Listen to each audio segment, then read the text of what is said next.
너 누구야? 얼굴 좀 돌려봐. 돈으로 내 여자를 뺏어간 거지?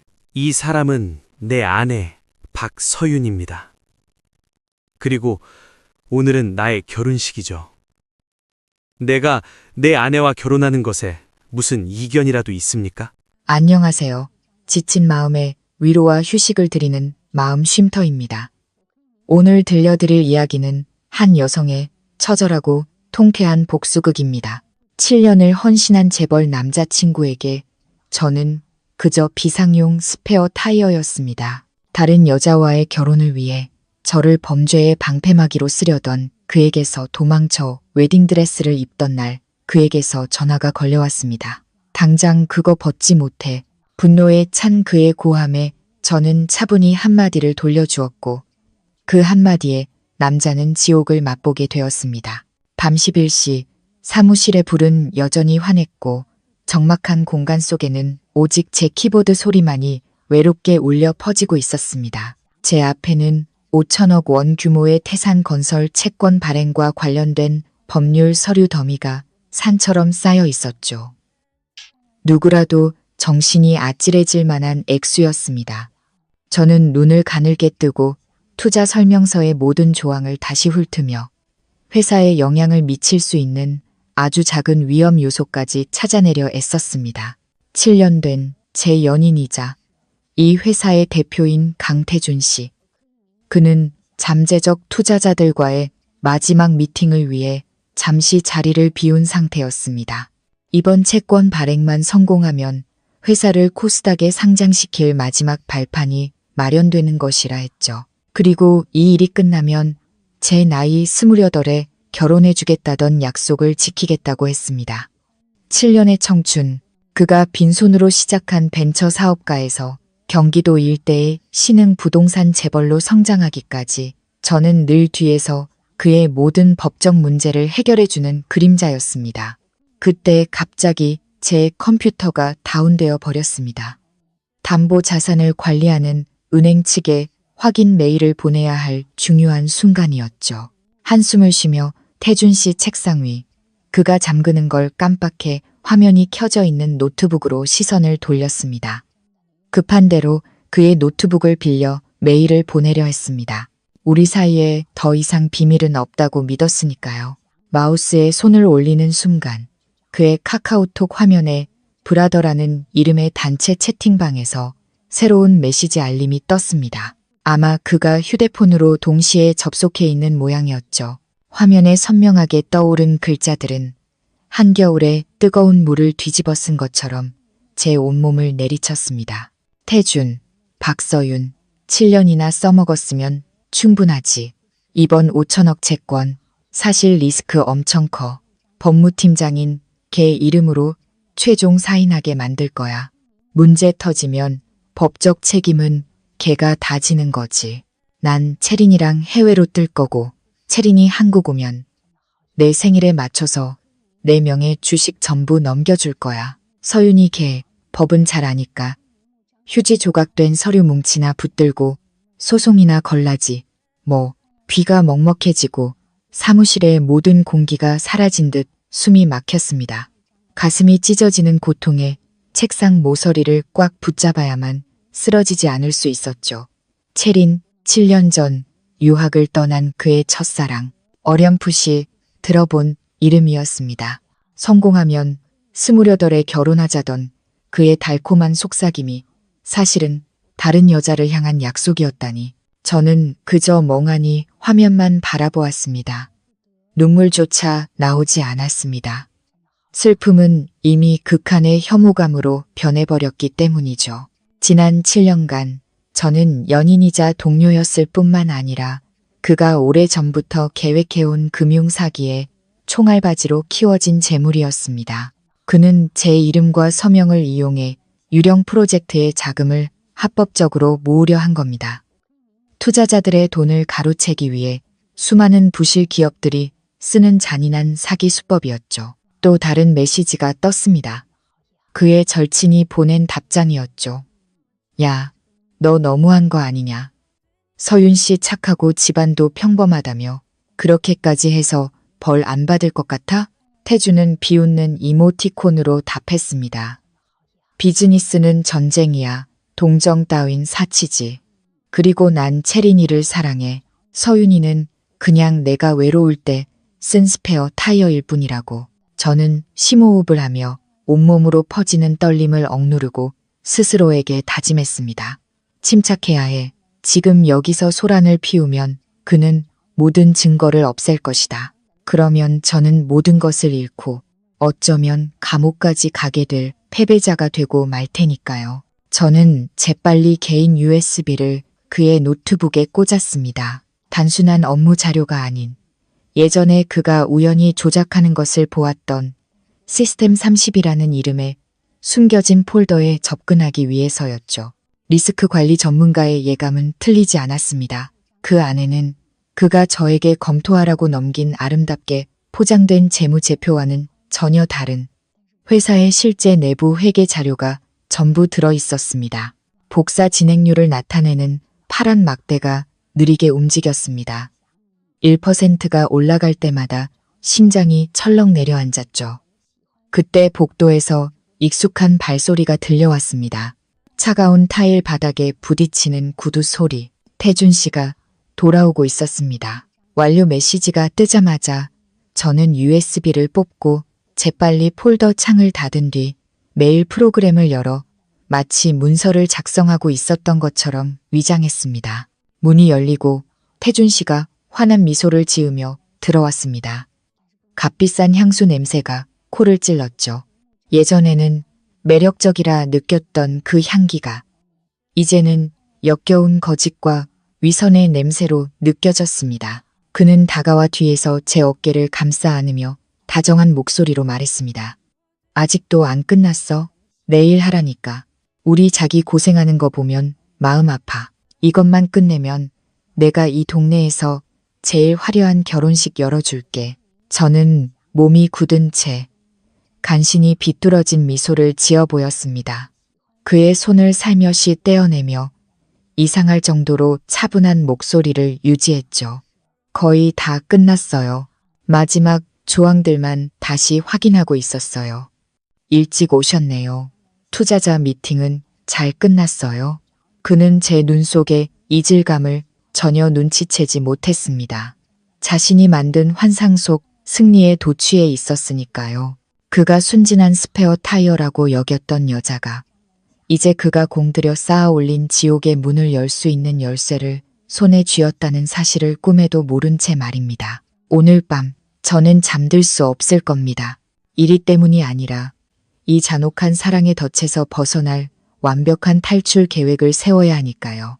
다음 날 아침 햇살이 커튼을 비집고 들어와 우리가 3년간 함께 살았던 최고급 주상복합 아파트를 비췄습니다. 이 집의 그릇 하나, 수저 한 벌, 벽에 걸린 그림까지 모두 제 손길이 닿은 것들이었습니다. 하지만 등기부 등본에는 오직 태준 씨 어머니의 이름만 올라가 있었죠. 당시 그는 어머니를 기쁘게 해드리고 싶다고 했습니다. 그를 너무나 믿었기에 저는 단 한 번도 의심하지 않았습니다. 이제와 생각하니 그는 이별할 경우 제가 재산을 요구할 것을 대비해 미리 방어막을 쳐둔 것이었습니다. 잠에서 깬 태준 씨는 유난히 기분 좋아 보였습니다. 그는 옷장에서 정성스럽게 포장된 상자를 꺼내 제 앞에 놓았습니다. 서윤이를 위한 서프라이즈 선물이야. 자기가 그렇게 갖고 싶어 하던 한정판 명품백, 프랑스에서 직접 공수해 온 거라고. 이번 채권 일로 고생하는 것 같아서 준비했어. 그가 웃으며 말했습니다. 상자를 열자 유명 브랜드의 가방이 모습을 드러냈습니다. 박음질도 정교하고 로고도 반짝였죠. 어제의 저였다면 감동의 눈물을 흘리며 그에게 안겼을 겁니다. 하지만 오늘의 저는 예리한 눈을 가진 여자이자 명품에 대한 약간의 지식도 갖추고 있었죠. 시리얼 코드와 가죽의 질감을 훑어보는 것만으로도 이것이 소위 미러급이라 불리는 최고급 가품이라는 것을 단번에 알아차렸습니다. 그는 최고급 외제차를 타고 타워 팰리스에 살며 옛사랑에게는 수십억의 주식을 넘겨줄 준비를 하면서 7년의 청춘을 바친 여자에게는 가짜 가방으로 사기를 치는 남자였습니다. 이 경멸감은 뺨을 맞는 것보다 더 고통스러웠습니다. 저는 미소 지었습니다. 눈은 웃고 있지 않았지만요. 정말 예쁘다. 고마워요. 소중하게 간직할게요. 저는 가방을 옷장에 넣었습니다. 사용하기 위해서가 아니라 한 남자의 비열함에 대한 증거물로 남겨두기 위해서였죠. 회사에 도착한 저는 태준 씨의 기대와는 달리 채권 발행 서류에 서명하는 대신 곧장 인사팀으로 향해 사직서를 제출했습니다. 사유는 단 2줄, 건강상의 문제 및 개인적인 진로 변경. 태준 씨가 길길이 날뛸 것을 알았지만 저는 이미 철저한 업무 인수인계서를 준비해둔 상태였습니다. 인수인계 메일에는 태산건설 프로젝트의 모든 잠재적 위험 요소와 독립적인 외부 감사가 반드시 재검토해야 한다고 권고하는 재무제표의 허점들을 교묘하게 나열했습니다. 그리고 가장 중요하게 이 메일의 참조인으로 회사의 모든 감사위원과 사회이사들을 포함시켰습니다. 이것은 정당한 자기방어였습니다. 훗날 문제가 생겼을 때 이 메일은 제가 분명히 위험을 경고했지만 경영진이 의도적으로 무시했다는 사실을 증명하는 완벽한 알리바이가 될 테니까요. 그날 오후 저는 조퇴를 하고 집으로 돌아와 짐을 꾸렸습니다. 태준 씨가 사준 물건은 단 하나도 가져가지 않았습니다. 오직 제 옷과 책, 그리고 저만의 추억이 담긴 물건들만 2개의 큰 캐리어에 담았죠. 방은 점점 텅 비어갔고 제 마음처럼 차갑게 식어갔습니다. 저는 방을 한 바퀴 둘러보았습니다. 마치 제 청춘의 무덤을 바라보는 기분이었죠.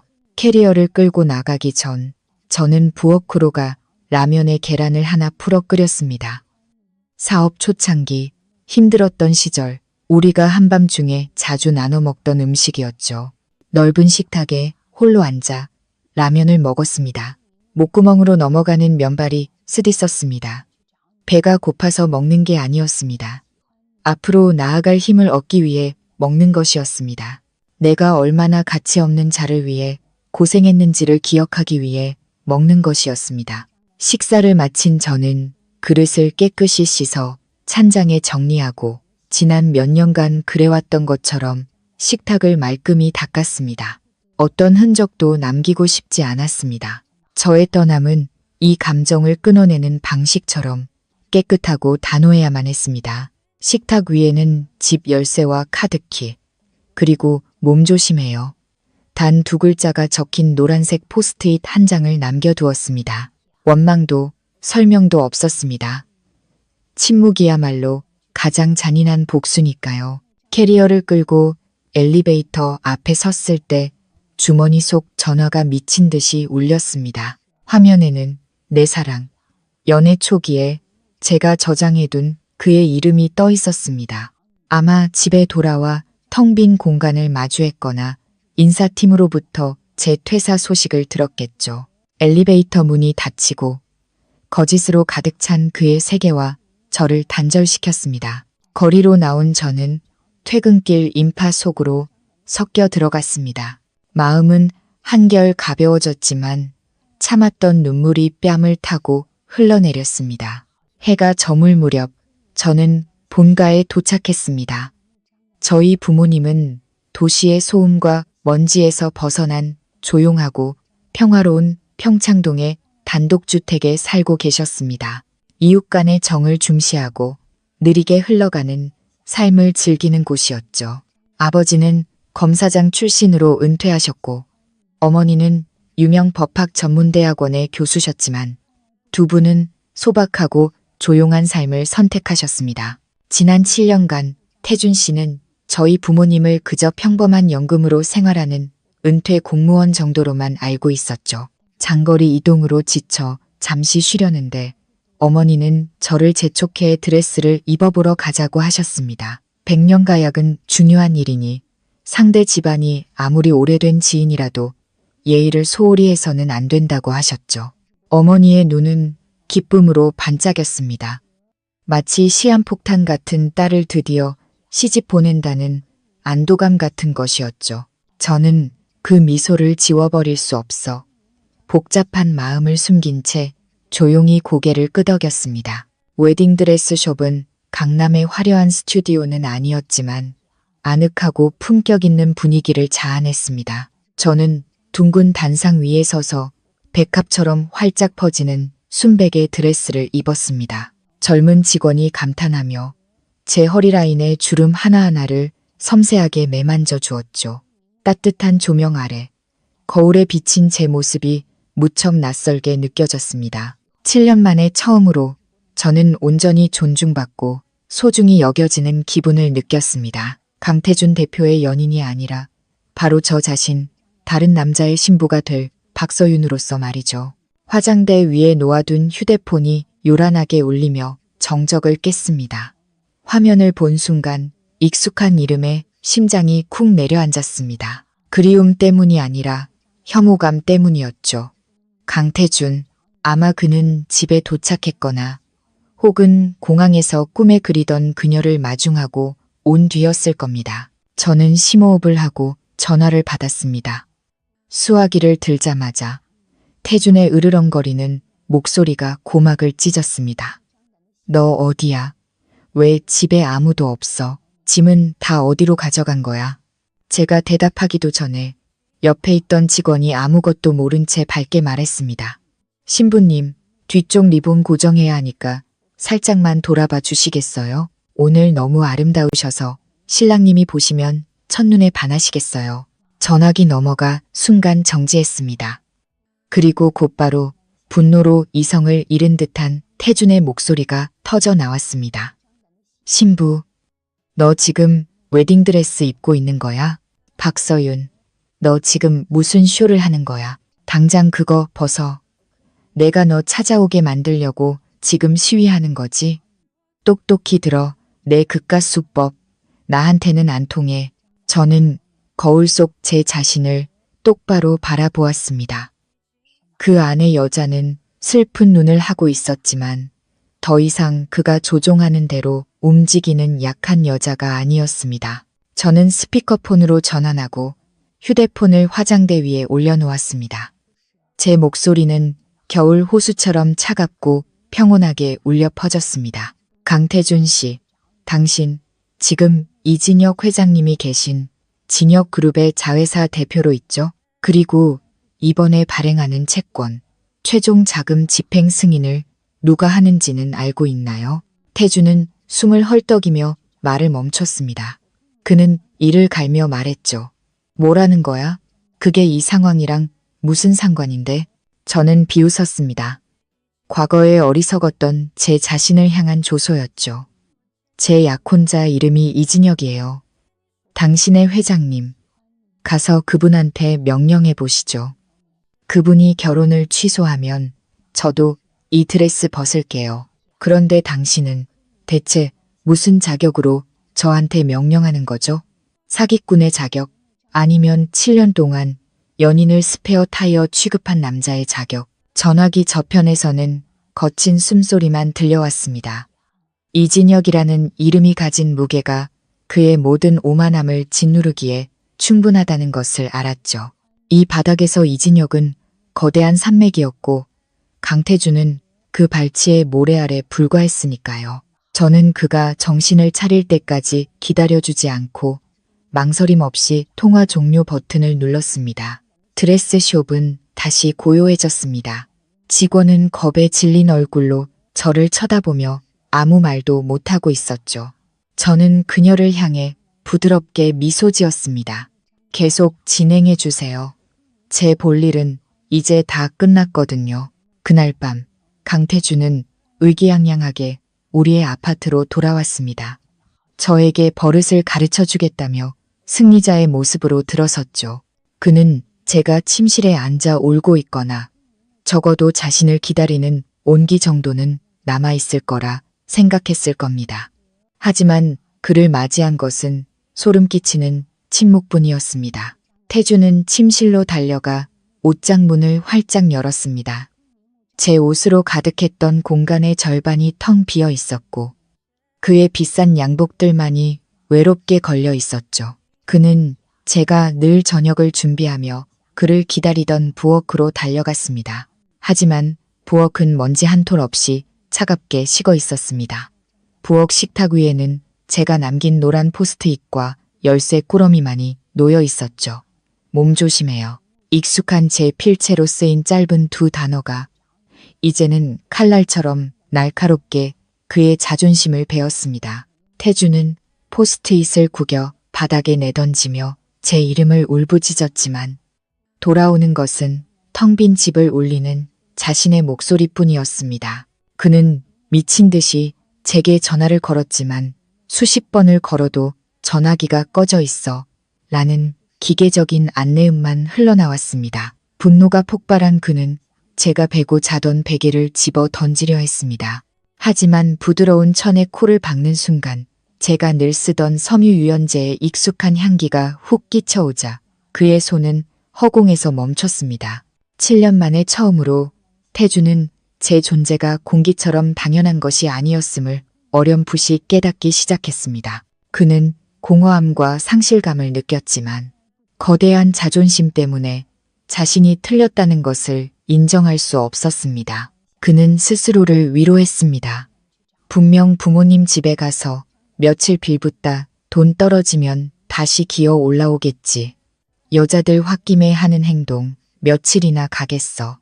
제가 화가 풀려 돌아오기를 기다리는 동안 태주는 종종 발코니에 멍하니 앉아 담배를 피우며 아래의 차량 행렬을 내려다보곤 했습니다. 그 드문 정적 속에서 7년 전의 기억들이 슬로우 모션 필름처럼 그의 머릿속에 선명하고 잔인하게 되살아났을 겁니다.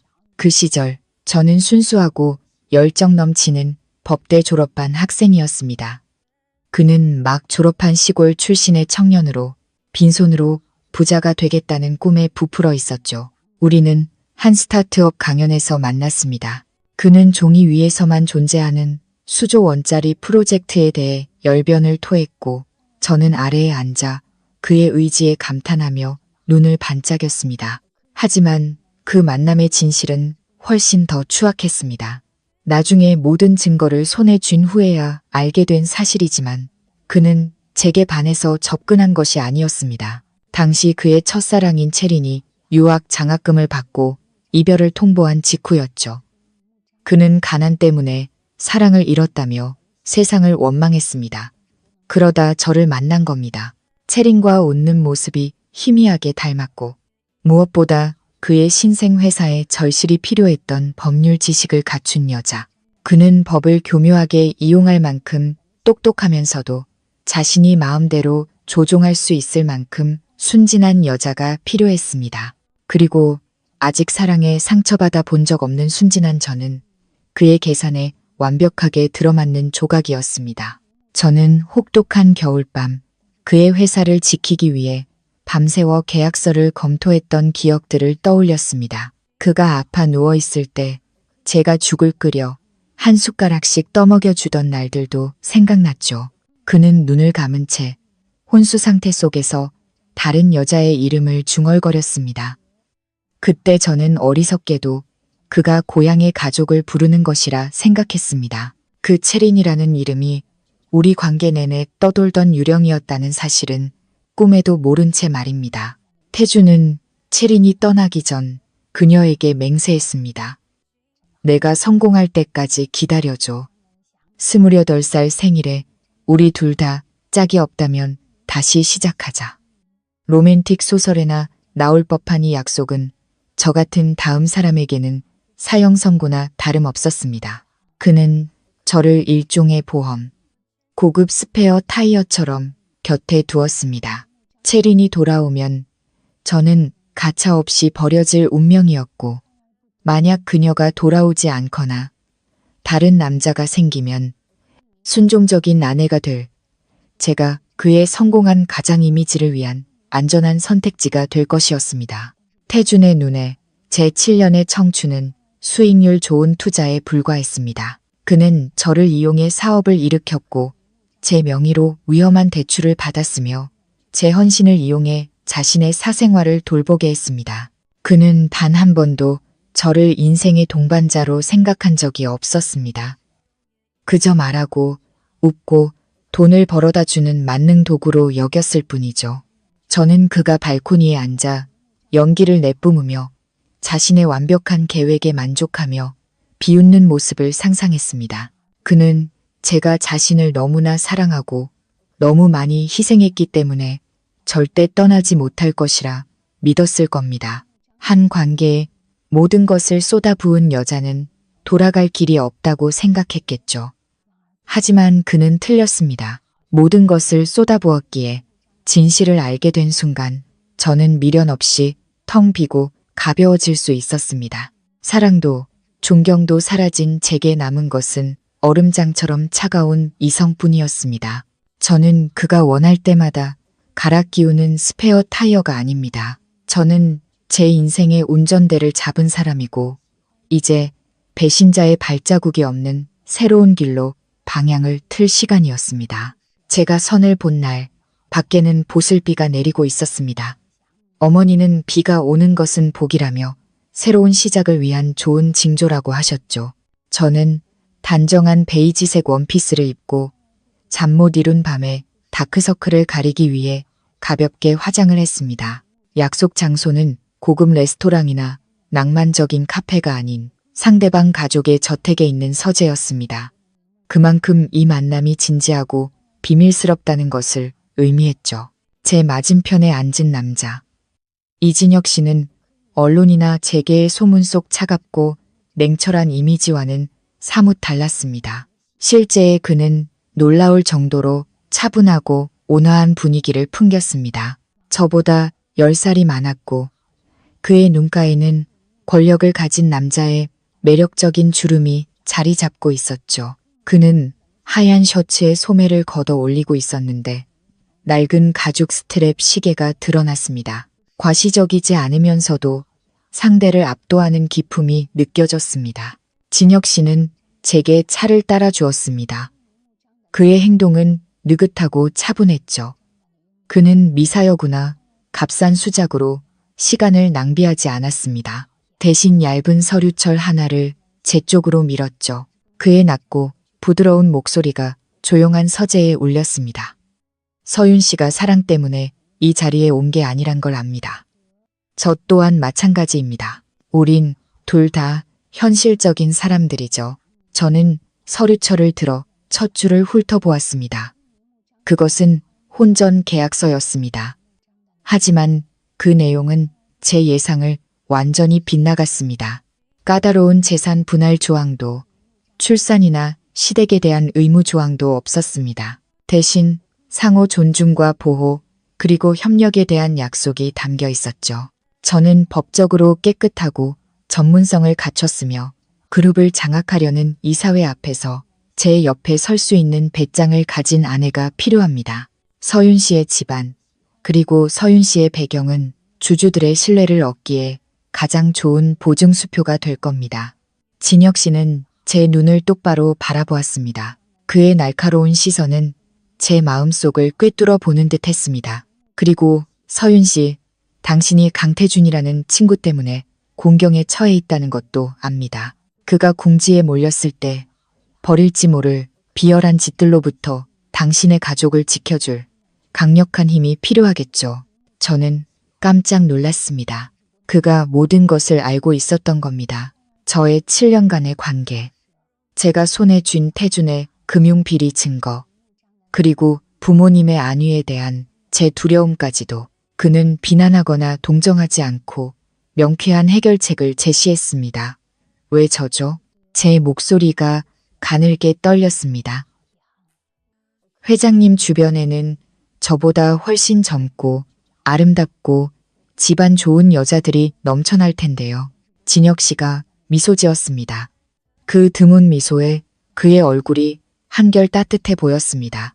당신은 영리하지만 마음이 따뜻한 사람이니까요. 당신이 처리했던 프로젝트 서류들을 검토해 봤습니다.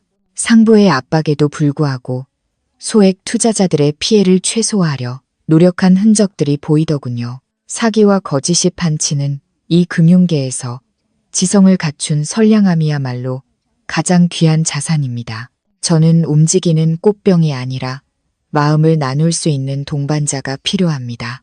그의 말은 메마른 제 마음에 따뜻한 강물처럼 흘러들었습니다. 지난 7년간 태주는 저에게서 이용 가치만을 보았지만 이 낯선 남자는 저의 인격과 진정한 가치를 알아봐 주었습니다.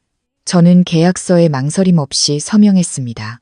우리 사이에는 영원한 사랑의 맹세는 없었지만 함께 폭풍우를 헤쳐나가기로 한 두 성숙한 어른의 약속이 있었습니다. 저는 비바람을 막아줄 그의 우산이 필요했고 그는 성을 지켜줄 저의 방패가 필요했던 거죠. 제가 그의 저택을 나설 때 비는 이미 그쳐 있었습니다. 문 앞에는 고급 세단이 대기하고 있었고 운전기사가 공손하게 문을 열어주었습니다. 그 순간부터 저는 다른 세상에 발을 들였습니다. 진정한 권력이 지배하는 곳. 그리고 저 자신을 위한 정의를 되찾는 여정이 시작되는 곳으로 말입니다.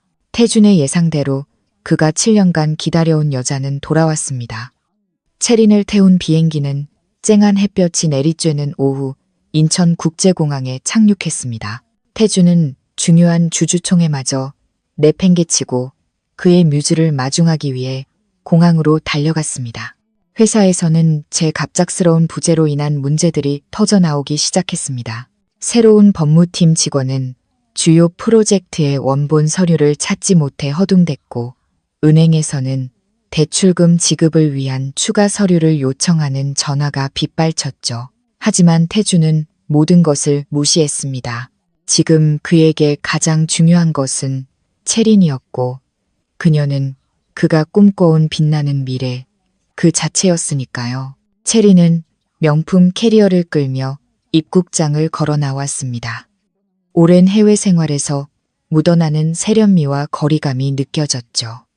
태주는 선물을 받은 아이처럼 달려가 거대한 수입 장미 꽃다발을 내밀며 한박 웃음을 지었습니다. 그는 그녀를 와락 껴안으려 했지만 체리는 능숙하게 한 걸음 물러서며 선글라스를 고쳐 썼습니다. 그녀의 목소리는 달콤했지만 차가웠습니다. 태준 씨, 나 방금 도착해서 피곤해. 사람 많은 데서 이러지 마. 창피해.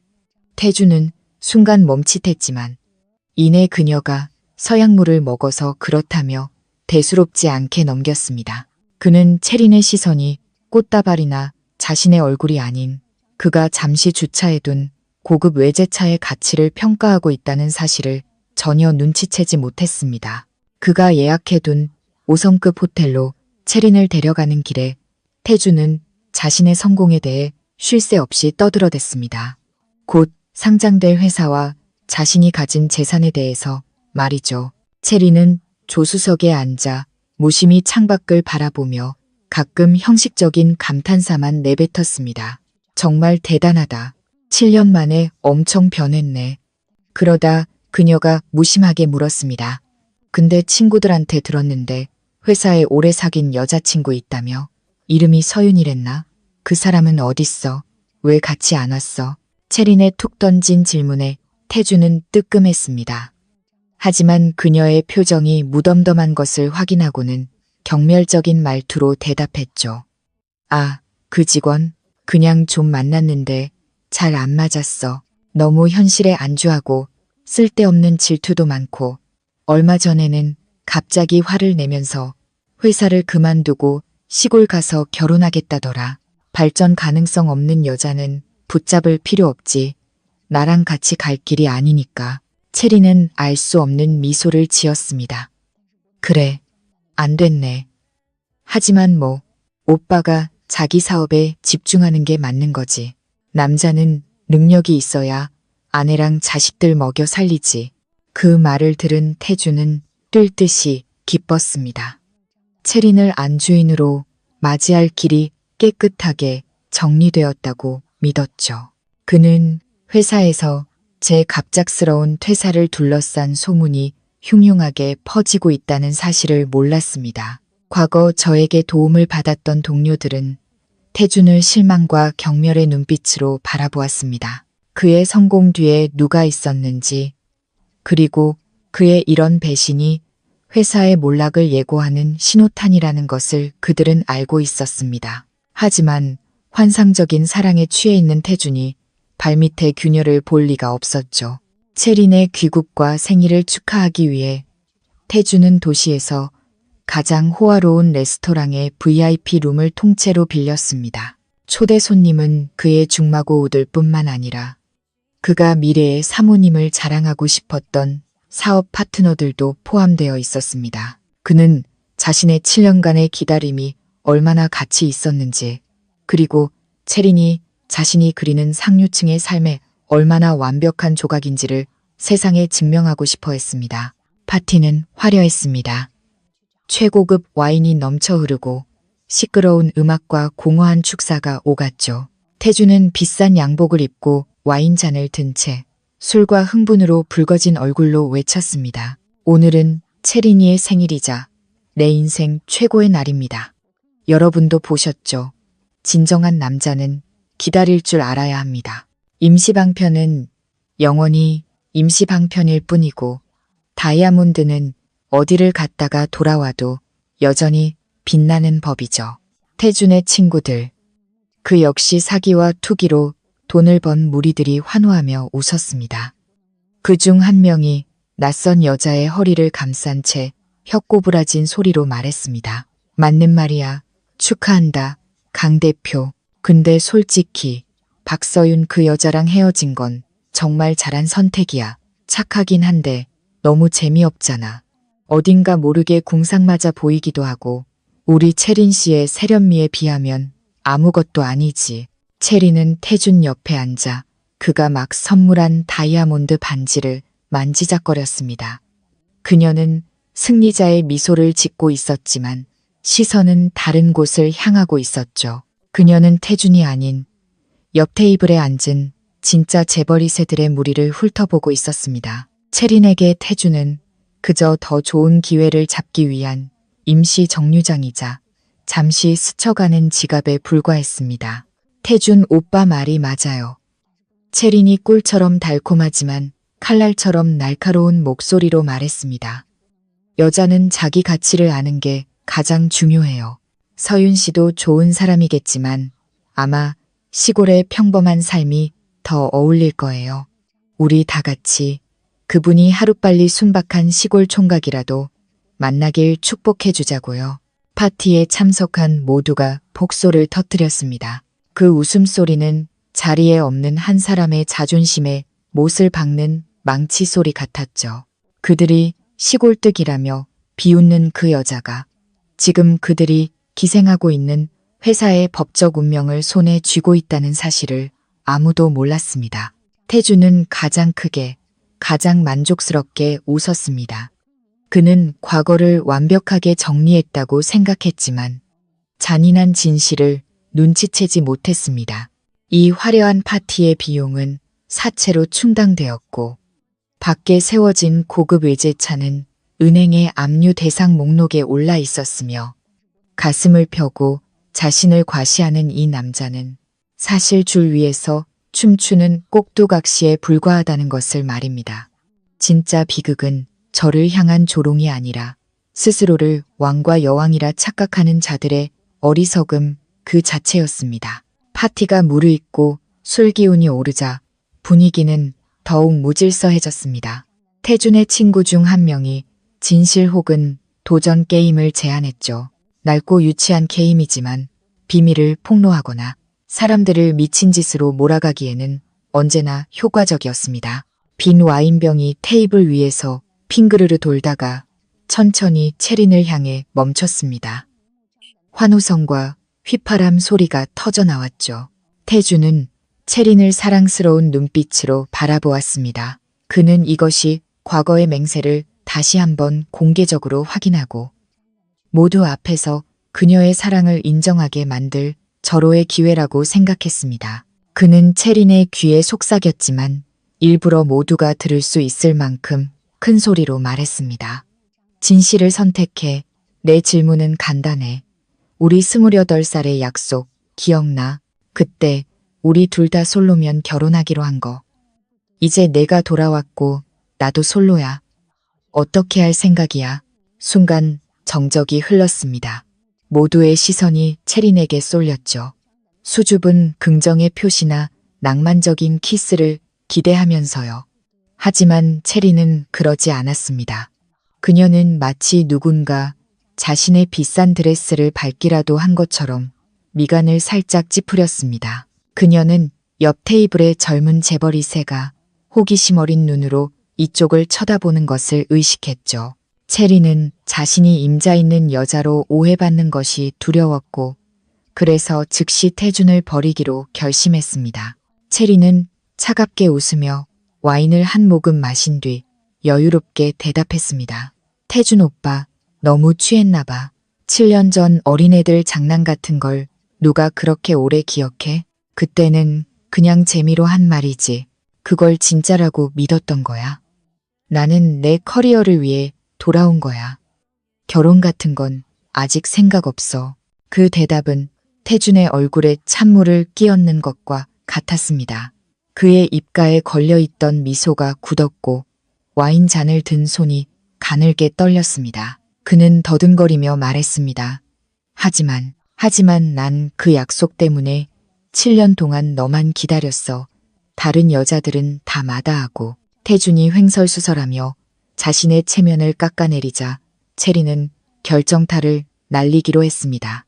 그녀는 와인잔을 테이블에 세게 내려놓으며 도전적인 목소리로 외쳤습니다. 좋아. 그럼 옛날 얘기는 그만해. 오빠가 정말 솔로고 나를 중요하게 생각한다는 걸 증명하고 싶으면 도전을 선택해. 내가 도전할게. 지금 당장 박서윤 씨한테 전화해서 확실하게 헤어지자고 말해. 그리고 스피커폰으로 우리 모두가 듣게 해.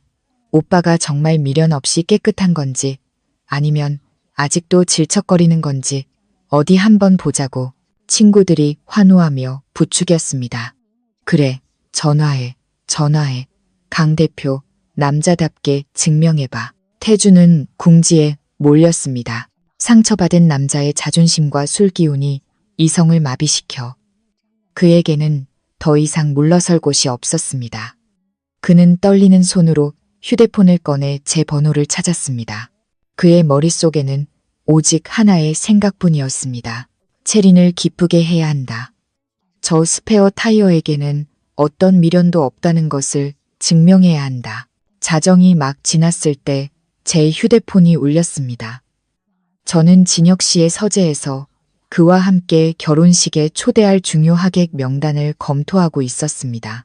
이곳은 저편의 소란스러운 파티와는 정반대로 종이 넘기는 소리와 은은한 향 냄새만이 감도는 절대적인 고요함이 흐르는 공간이었죠. 화면에 강태준이라는 이름이 뜨자 저는 진혁 씨를 쳐다보았습니다. 그는 고개를 살짝 끄덕이며 받아봐요. 내가 옆에 있으니라는 듯한 차분한 눈빛을 보냈습니다. 저는 심호흡을 하고 통화 버튼을 누른 뒤 스피커폰으로 전환했습니다. 여보세요. 제 목소리는 차갑고 단호하게 울렸습니다. 전화기 너머에서는 시끄러운 음악과 사람들의 환호성이 들려왔고 이내 술에 취해 혀가 꼬인 태준의 목소리가 들려왔습니다. 서윤아, 나야. 내가 전화한 건 우리 진짜 끝났다고 말해주려고. 이제 나한테 아무 기대도 하지 마. 오늘 채린이 생일이라. 태준이 말을 채 끝내기도 전에 채린이 휴대폰을 낚아챘습니다. 그녀의 날카롭고 조롱 섞인 목소리가 밤의 정적을 갈랐습니다. 안녕하세요, 서윤 씨. 저 채린이에요. 이 시간에 방해해서 죄송해요. 태준 오빠가 너무 취해서 저에 대한 소유권을 확실히 해야겠다며 자꾸 언니한테 전화를 걸자고 하네요. 오늘 제 생일이라 너무 즐거운데 언니가 여기 없어서 아쉽네요. 태준 오빠가 저를 얼마나 아끼는지 직접 보셨어야 했는데 너무 슬퍼하지는 마세요. 대타 인생의 결말이 다 그렇죠. 태준 친구들의 비웃음 소리가 채린의 악의적인 말을 배경음악처럼 깔아주었습니다. 누군가 분수나 알라고 해라고 덧붙이는 소리까지 똑똑히 들렸습니다. 제 맞은편에 앉아있던 진혁 씨의 손이 멈췄고 그의 눈빛이 위험할 정도로 날카로워졌습니다. 그가 저 대신 나서려 했지만 저는 손을 들어 그를 막았습니다. 이건 저의 전쟁이고 제 손으로 끝내고 싶었습니다. 저는 미소 지었습니다. 이상할 정도로 마음이 편안해지는 미소였죠. 저는 떨림이나 분노 없이 마치 낯선 사람과 날씨 이야기를 하듯 차분하게 대답했습니다. 채린 씨, 미안해할 필요도 자랑할 필요도 없어요. 저는 지금 제 결혼식 준비로 바빠서 두 분의 심파극 같은 사랑 이야기를 들어줄 시간이 없거든요. 저와 강태준 씨가 헤어진 건 사실이에요. 두 분 백년해로 하시고 가장 중요한 건 빚도 함께 갚으시길 바라요. 전화기 저편이 순간 얼어붙었습니다. 시끄럽던 음악 소리마저 작아지는 듯 했죠. 빚도 함께 갚으라는 말은 술에 취해 있던 그들에게 찬물을 끼얹는 것과 같았습니다. 태준의 회사 채권을 쥐고 있거나 투자할 계획이었던 그의 사업 파트너들은 화들짝 놀랐을 겁니다. 제가 사라진 지금 태준의 재정 상태가 얼마나 위태로운지 그들은 누구보다 잘 알고 있었으니까요. 저는 결정타를 날렸습니다. 아, 그리고 강태준 씨에게 전해주세요. 곧 발행될 채권에 제 서명이 없으면 금융감독원에 어떻게 해명할지 잘 생각해보라고요. 나중에 법정에서 손잡고 만나는 불상사는 없어야죠. 말을 마친 저는 단호하게 전화를 끊었습니다. 서재는 다시 고요해졌습니다. 진혁 씨는 저를 바라보며 입가에 희미한 미소를 띄웠습니다. 그의 눈에는 칭찬의 빛이 어렸죠. 아주 잘했어요. 그의 낮고 부드러운 목소리가 들렸습니다. 저는 휴대폰을 내려놓았습니다. 수년간 짊어져 온 무거운 짐을 내려놓은 기분이었습니다. 전화기 저편에서 태주는 충격에 빠져 있을 것이고 체리는 제대로 반격당해 얼굴이 하얗게 질려 있겠죠. 그들은 모욕감으로 저를 짓밟을 수 있다고 생각했지만 착각이었습니다. 저는 더 이상 그들이 마음대로 할 수 있는 어린 양이 아니었으니까요. 마치 7년 동안 등 뒤에 무거운 돌을 지고 가다가 갑자기 그것을 깊은 계곡 아래로 던져버린 기분이었습니다. 어깨는 놀랍도록 가벼워졌지만 동시에 텅 빈 공허함이 느껴졌죠. 진혁 씨는 맞은편에 앉아 만년필을 든 자세 그대로 저를 바라보고 있었습니다. 그의 눈빛은 깊고 어딘가 칭찬하는 듯 했습니다. 그는 제가 어떤 기분인지 묻거나 채린의 악담에 대해 논평하지 않았습니다. 그의 침묵은 제가 과거의 감정 찌꺼기들을 스스로 정리할 수 있도록 배려해주는 가장 큰 존중이었습니다. 전화기 저편, 파티 분위기는 아마 찬물을 끼얹은 듯 싸늘해졌을 겁니다. 제가 던진 빚도 함께 갚으라는 말은 버림받은 여자의 악담이 아니라 냉정한 현실에 기반한 경고였으니까요. 태준을 축하해주던 그의 사업 파트너들 대부분은 이미 그의 회사 채권에 투자했거나 투자할 계획이었을 겁니다. 그들은 비즈니스 세계의 늙은 여우들이었죠. 법무팀장이 법적 리스크를 경고하며 떠났다는 것은 그 회사가 바닥에 구멍이 뚫린 배나 다름없다는 사실을 본능적으로 알아차렸을 겁니다. 태준의 얼굴은 아마 술 기운으로 붉어졌다가 공포로 하얗게 질렸을 겁니다. 그는 저를 잃어서가 아니라 자신의 돈줄이 위협받고 있다는 사실 때문에 두려워하고 있었죠. 그리고 여왕이 되는 꿈에 부풀어 있던 체리는 자신의 생일 파티에서 주인공의 자리를 빼앗긴 것에 분노하고 있을 테고요. 진혁 씨가 따뜻한 찻잔을 제 쪽으로 밀어주며 그의 낮고 부드러운 목소리가 제 생각의 흐름을 깨웠습니다. 따뜻한 차 한 잔 마셔요. 아주 잘했지만 진짜 싸움은 이제부터 시작이에요. 그들이 자기들의 약점을 쥔 당신을 가만두지 않을 테니까. 저는 찻잔을 들었습니다.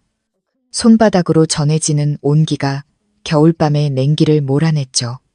저는 진혁 씨를 보며 희미하게 미소 지었습니다. 알아요. 강태준은 자존심이 강한 사람이니 제 말을 부인하기 위해 온갖 방법을 쓸 거예요. 심지어 투자자들을 안심시키려고 저를 폄하하려 들겠죠. 하지만 저는 그 집을 나오던 날부터 모든 준비를 마쳤어요. 이 싸움에서 당신은 혼자가 아니에요. 진혁 씨의 말은 짧았지만 단호했습니다. 그 말에 코끝이 찡해졌습니다. 지난 7년간 저는 늘 태준을, 회사를, 그리고 제 눈먼 사랑을 지키기 위해 홀로 싸워야 했습니다. 이제 모든 것을 내려놓으니 저를 이용하기 위해서가 아니라 진정한 버팀목이 되어주려는 사람이 곁에 있었습니다. 그 운명적인 통화 이후 채린의 화려한 생일 파티는 산산조각 났습니다. 태준이 애써 웃으며 사람들에게 술을 따르고 분위기를 띄우려 했지만 어색하고 의심스러운 공기가 파티장을 뒤덮었습니다. 친구들의 의심스러운 눈초리와 수군거림의 태준은 가시방석에 앉은 기분이었죠. 사람들은 더 이상 투자에 대한 이야기를 꺼내지 않고 형식적인 인사만 나눈 뒤 하나둘 자리를 떴습니다. 빈병과 음식물 쓰레기로 어질러진 VIP 룸에 단둘이 남게 되자 채리는 태준이 위로하려 뻗은 손을 거칠게 뿌리쳤습니다. 그녀의 예쁜 얼굴은 분노로 일그러져 있었죠. 지금 이게 무슨 짓이야. 확실하게 끝냈다면서. 어떻게 저 여자가 저렇게 기고만장하게 나올 수 있어? 당신 친구들이 날 어떻게 보는지 안 보여? 당신 빚더미에 뛰어든 멍청한 여자 취급하잖아. 태준은 머리를 쥐어뜯었습니다. 술 기운에 정신이 없었지만 막연한 공포가 그를 고통스럽게 깨웠습니다. 그는 변명했습니다. 자기야, 걔 말 믿지 마. 박서윤. 걔 홧김에 막말하는 거야. 빚은 무슨 빚. 회사 잘 나가고 있어. 그냥 우리 사이 망치려고 저러는 거라고. 그럼 그 여자가 자기 약혼자가 이진혁 회장이라고 한 건 뭐야? 당신 아는 이진혁이라도 있어? 채린이 날카로운 눈으로 태준을 쏘아보며 물었습니다. 태준은 비웃으며 손을 내저었습니다. 진혁, 이 바닥에 진혁이란 이름이 얼마나 많은데. 아마 어디 건설 현장 십장이나 하는 늙은이 하나 물었겠지. 생각해봐. 걔는 시골 출신 흙수저인데 내가 아직 닿지도 못한 상류층에 어떻게 발을 들여. 그냥 나 자극하려고 허세 부리는 거야. 채린을 안심시키면서도 태준의 마음속에는 의심과 비이성적인 질투가 싹트기 시작했습니다. 그는 제가 그렇게 빨리 자신을 잊을 수 있다는 것을, 그리고 자신보다 더 나은 남자를 만날 수 있다는 것을 믿지 않았습니다. 태준의 눈에 저는 영원히 자신에게 목매는 그의 뒤에서 묵묵히 희생하는 여자여야만 했습니다. 제가 다른 남자를, 그것도 자신감 넘치는 목소리로 언급했다는 사실은 그의 자존심에 심각한 상처를 입혔습니다. 그날 밤 분노에 찬 채린을 데려다 준 후 태준은 집으로 가지 않고 차를 몰아 거리를 헤맸습니다. 그는 진혁그룹 본사 건물 앞에 차를 세우고 불 꺼진 고층 건물을 올려다보았습니다. 제가 언급한 이진혁 회장이라는 이름이 머릿속에서 맴돌았죠. 그는 예전에 경쟁사를 조사하기 위해 고용했던 사설 탐정에게 전화를 걸었습니다. 여보세요. 박서윤이라는 여자. 요즘 어떤 놈이랑 붙어 다니는지 당장 알아봐. 특히 진혁이라는 이름 가진 놈 있는지 잘 살펴보고 그놈에 대한 모든 걸 알아내줘. 태준은 전화를 끊고 어둠 속에서 비웃었습니다. 그는 내일이면 제가 꾸민 서투른 연극의 실체가 드러날 것이라고 믿었습니다. 이름 모를 진혁이라는 놈을 찾아내 그의 초라함을 폭로하고 제 얼굴에 던져줌으로써 자신을 떠난 것이 제 인생 최대의 실수였음을 증명하고 싶어 했습니다. 다음 날 아침, 태준은 눈한 눈과 가시지 않은 숙취를 안고 회사에 출근했습니다. 하지만 그를 맞이한 것은 제가 늘 준비해 두던 따뜻한 커피와 깔끔하게 정리된 보고서가 아니었습니다. 대신 전례 없는 혼란스러운 풍경이 펼쳐졌죠. 법무팀은 아수라장이었고 직원들은 불안한 얼굴로 이리저리 뛰어다녔습니다. 전화벨은 쉴 새 없이 울렸지만 아무도 받으려 하지 않았습니다. 태준이 저를 대신해 헐값에 고용한 신입 직원은 총괄 대표실 문 앞에서 훌쩍이고 있었습니다. 그녀의 손에는 채권 발행 보증을 선 은행에서 반송된 서류 뭉치가 들려 있었죠. 태주는 서류를 낚아채며 소리쳤습니다. 이게 다 뭐야? 왜 은행에서 지급을 거절해? 계약은 이미 끝났잖아. 신입 직원은 더듬거리며 말했습니다. 은행 측에서 전임 법무팀장님의 리스크 확인 서명이 누락된 서류라고. 박서윤 팀장님이 일부 담보자산의 불투명성에 대해 경고하는 이메일을 보냈기 때문에 추가 지급 전에 반드시 독립적인 외부 감사를 통해 전체 서류를 재검토해야 한다고 합니다. 태주는 그 자리에 얼어붙었습니다. 그는 허둥지둥 컴퓨터를 켜 제가 보낸 업무 인수인계 메일을 다시 찾아보았습니다. 그제야 그는 제가 쓴 글자들을 제대로 읽기 시작했습니다. 그것은 애정 어린 당부가 아니라 책임인계라는 가면을 쓴 치명적인 공격이었습니다. 저는 그가 만든 유령 계약서들의 허점을 정확히 지적했고 자본금을 부풀리기 위해 자회사들끼리 맺은 교차 대출 계약까지 명확하게 나열해 두었습니다. 그리고 가장 중요하게 모든 감사위원들에게 참조로 보냈죠. 그 순간 태주는 제 부재를 뼈저리게 느꼈습니다. 이전에는 법적 문제가 생길 때마다 제가 조용히 처리해왔습니다. 제 지식과 영리함으로 법의 허점을 파고들어 불법을 합법으로 둔갑시켰죠. 그는 그것이 당연하고 컴퓨터 앞에 앉아 타자나 치면 되는 쉬운 일이라고 생각했습니다. 이제 저라는 방패가 사라지자 법과 규제라는 화살이 무자비하게 그를 향해 날아오기 시작했습니다. 그는 황급히 제게 전화를 걸었습니다. 이번에는 명령이나 질책이 아니라 물에 빠진 사람이 지푸라기라도 잡는 심정으로요.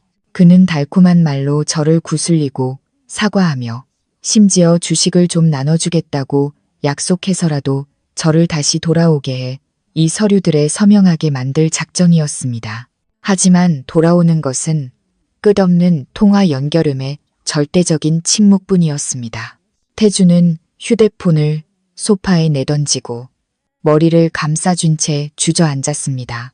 그는 제가 계약서를 검토하기 위해 밤을 새우던 모습, 회사의 이익을 지키기 위해 파트너와 언성을 높이며 싸우던 모습을 떠올렸습니다. 알고 보니 저는 기생충이 아니었습니다.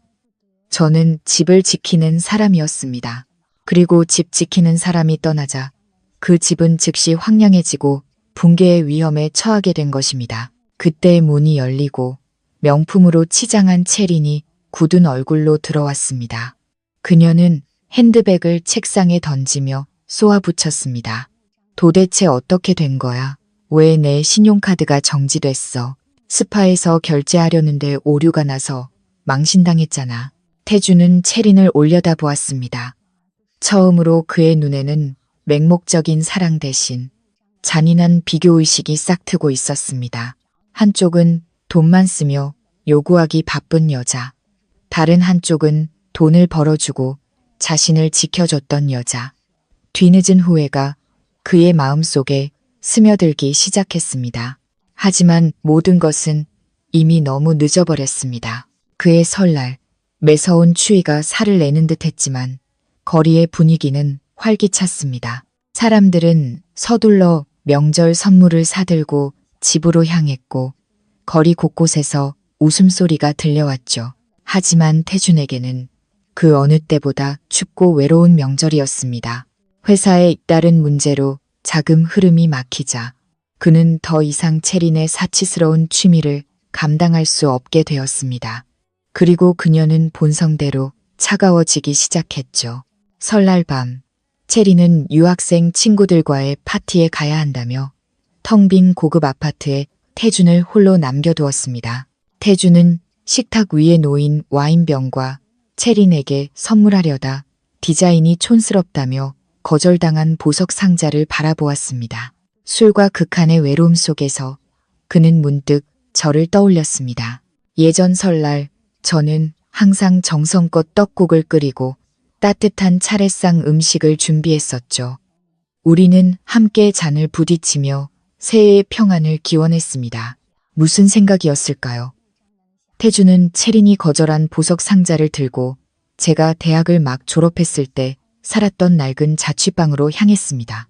우리의 가장 가난했던 시절의 추억이 담긴 곳이었죠. 그는 제가 고급 아파트를 떠난 뒤 갈 곳이 없어 이곳으로 돌아왔을 것이라고 확신했습니다. 그는 저를 만나 제 체념한 눈빛을 보며 자신이 여전히 중요한 사람이라는 감각을 되찾고 싶어 했습니다. 하지만 그가 익숙한 단층 주택의 문을 두드렸을 때 나온 사람은 낯선 젊은 부부였습니다. 그들은 술에 취해 비싼 옷을 입었지만 행색은 초라한 남자를 경계하며 바라보았습니다. 누구 찾으세요? 여기 박서윤 씨 안 사는데요. 그분 이사 간 지 꽤 됐어요. 태주는 문 앞에 선 채 얼어붙었습니다. 차가운 바람이 얼굴을 때려 술이 확 깨는 기분이었습니다. 손에 들려있던 보석 상자가 바닥으로 떨어지고 뚜껑이 열리면서 목걸이가 더러운 타일 위로 굴러다녔습니다. 그는 제가 정말로 자신의 인생에서 그 어떤 흔적도 남기지 않고 완벽하게 사라졌다는 사실을 깨달았습니다. 같은 시각 진혁 씨의 저택에서는 따뜻한 온기가 가득했습니다. 저는 붉은색 한복을 곱게 차려입고 진혁 씨 옆에 서서 향 연기가 피어오르는 제사상 앞에 섰습니다. 우리는 함께 향을 피우고 지난 한 해를 보살펴 주신 조상님들께 감사의 절을 올렸죠. 시끄러운 파티도 공허한 축사도 없었습니다. 오직 평온함과 존중만이 가득했죠. 진혁 씨가 저를 돌아보았습니다. 그의 다정한 눈빛에 벽난로의 불빛이 어른거렸습니다. 그는 제게 붉은색 복주머니를 건네며 부드럽게 말했습니다. 새해 복 많이 받아요, 여보. 이 집에 와서 봄을 가져다줘서 고마워. 저는 복주머니를 받았습니다. 말로 표현하기 힘든 감정이 벅차올랐습니다. 젊은 시절의 격정적인 설렘이 아니라 오랜 폭풍우를 헤치고 안전한 항구에 탓을 내린 배의 평온함이었죠. 저는 미소 지으며 그의 크고 든든한 손을 잡았습니다. 새해 복 많이 받으세요. 제게 진정한 의미의 집을 선물해 주셔서 감사해요.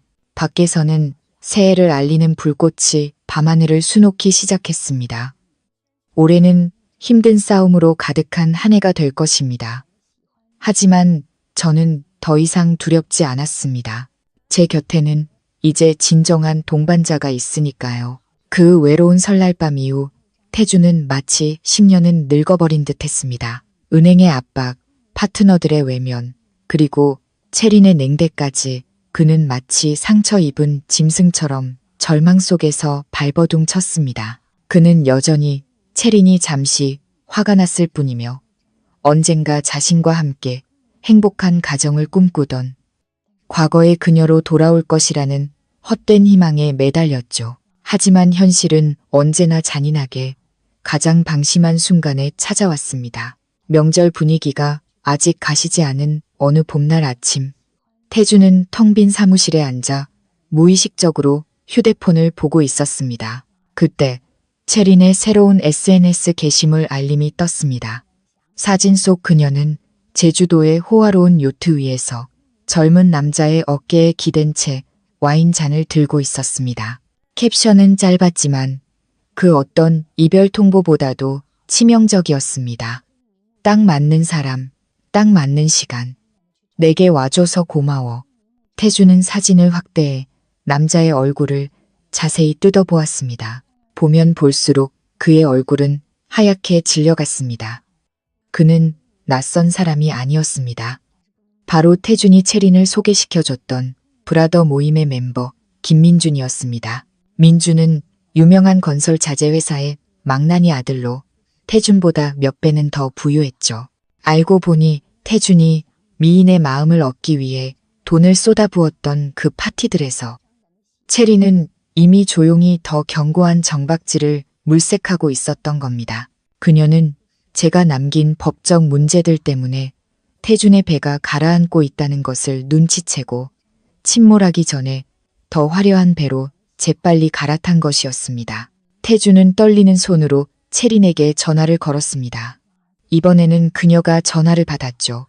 목소리는 더 이상 달콤하지 않고 차갑고 단호했습니다. 태준 오빠, 나중에 말하려고 했는데 이미 봤다니 어쩔 수 없네. 우리 그만하자. 우린 서로 안 맞는 것 같아. 오빠는 일에만 너무 바쁘고 나는 나를 챙겨주고 공감해주는 남자가 필요해. 민준 씨는 오빠보다 나를 더 잘 이해해줘. 태준은 울분에 차 소리쳤습니다. 뭐라는 거야? 내가 너 때문에 모든 걸 희생했어. 7년 동안 내 곁에 있던 서윤이까지 버리고 널 기다렸는데 이제 와서 안 맞는다는 말로 끝내? 채린의 차가운 비웃음 소리가 들려왔습니다. 그건 오빠 선택이었지. 내 탓하지 마. 오빠가 박서윤 씨를 버릴 수 있었던 것처럼 다른 사람도 오빠를 버릴 수 있는 거야. 그게 이 게임의 규칙이잖아. 태준 오빠, 돈 떨어지면 사랑도 끝나는 거 알잖아? 전화가 끊기고 태준은 넓은 사무실에 홀로 남겨졌습니다. 그는 자신이 체스 선수가 아니라 채린의 체스판 위에 노인 졸에 불과했다는 사실을 깨달았습니다. 그녀는 상류사회로 복귀하기 위한 발판으로 그를 이용했고 더 좋은 목표를 찾자 가차없이 그를 차버린 것이었죠. 그는 뜬구름 같은 환상을 깼기 위해 가장 진실했던 여자를 버렸습니다. 그리고 이제 그가 치러야 할 대가는 절대적인 고독이었습니다. 사람은 모든 것을 잃으면 본능적으로 가장 안전했던 곳을 찾게 됩니다. 지금 태준에게 가장 안전한 곳은 그가 경멸했던 스페어 타이어, 바로 저였습니다. 그의 왜곡된 생각 속에서 저는 여전히 자신에게 목매는 여자였고 그가 돌아오기만 하면 두 팔 벌려 환영할 것이라고 믿었습니다. 그는 제 이별 통보가 그저 질투심에서 비롯된 행동이었으며 화려한 프로포즈 한 번이면 제가 마음을 돌려 회사를 일으키는데 도움을 줄 것이라고 착각했죠. 태준은 자신의 인생을 위한 마지막 도박을 계획했습니다. 그는 금고에 남은 마지막 현금을 긁어모아 도시에서 가장 비싼 보석상으로 향했습니다. 그는 아주 큰 다이아몬드 반지를 사고 싶어 했습니다. 예전에는 단 한 번도 제게 선물한 적 없는 것을 줌으로써 자신의 진심과 변화를 증명하고 싶었던 거죠. 화려한 조명이 가득한 가게에 들어선 태준은 진열장 중앙에 놓인 반지를 가리켰습니다. 옥수수 알만한 메인 다이아몬드가 눈부시게 빛나고 있었죠. 그가 예전에 잡지에서 채린이 감탄하는 것을 보았던 독점 디자인이었습니다. 이걸로 주세요. 예쁘게 포장해서요. 프러포즈 해야 해서 급합니다.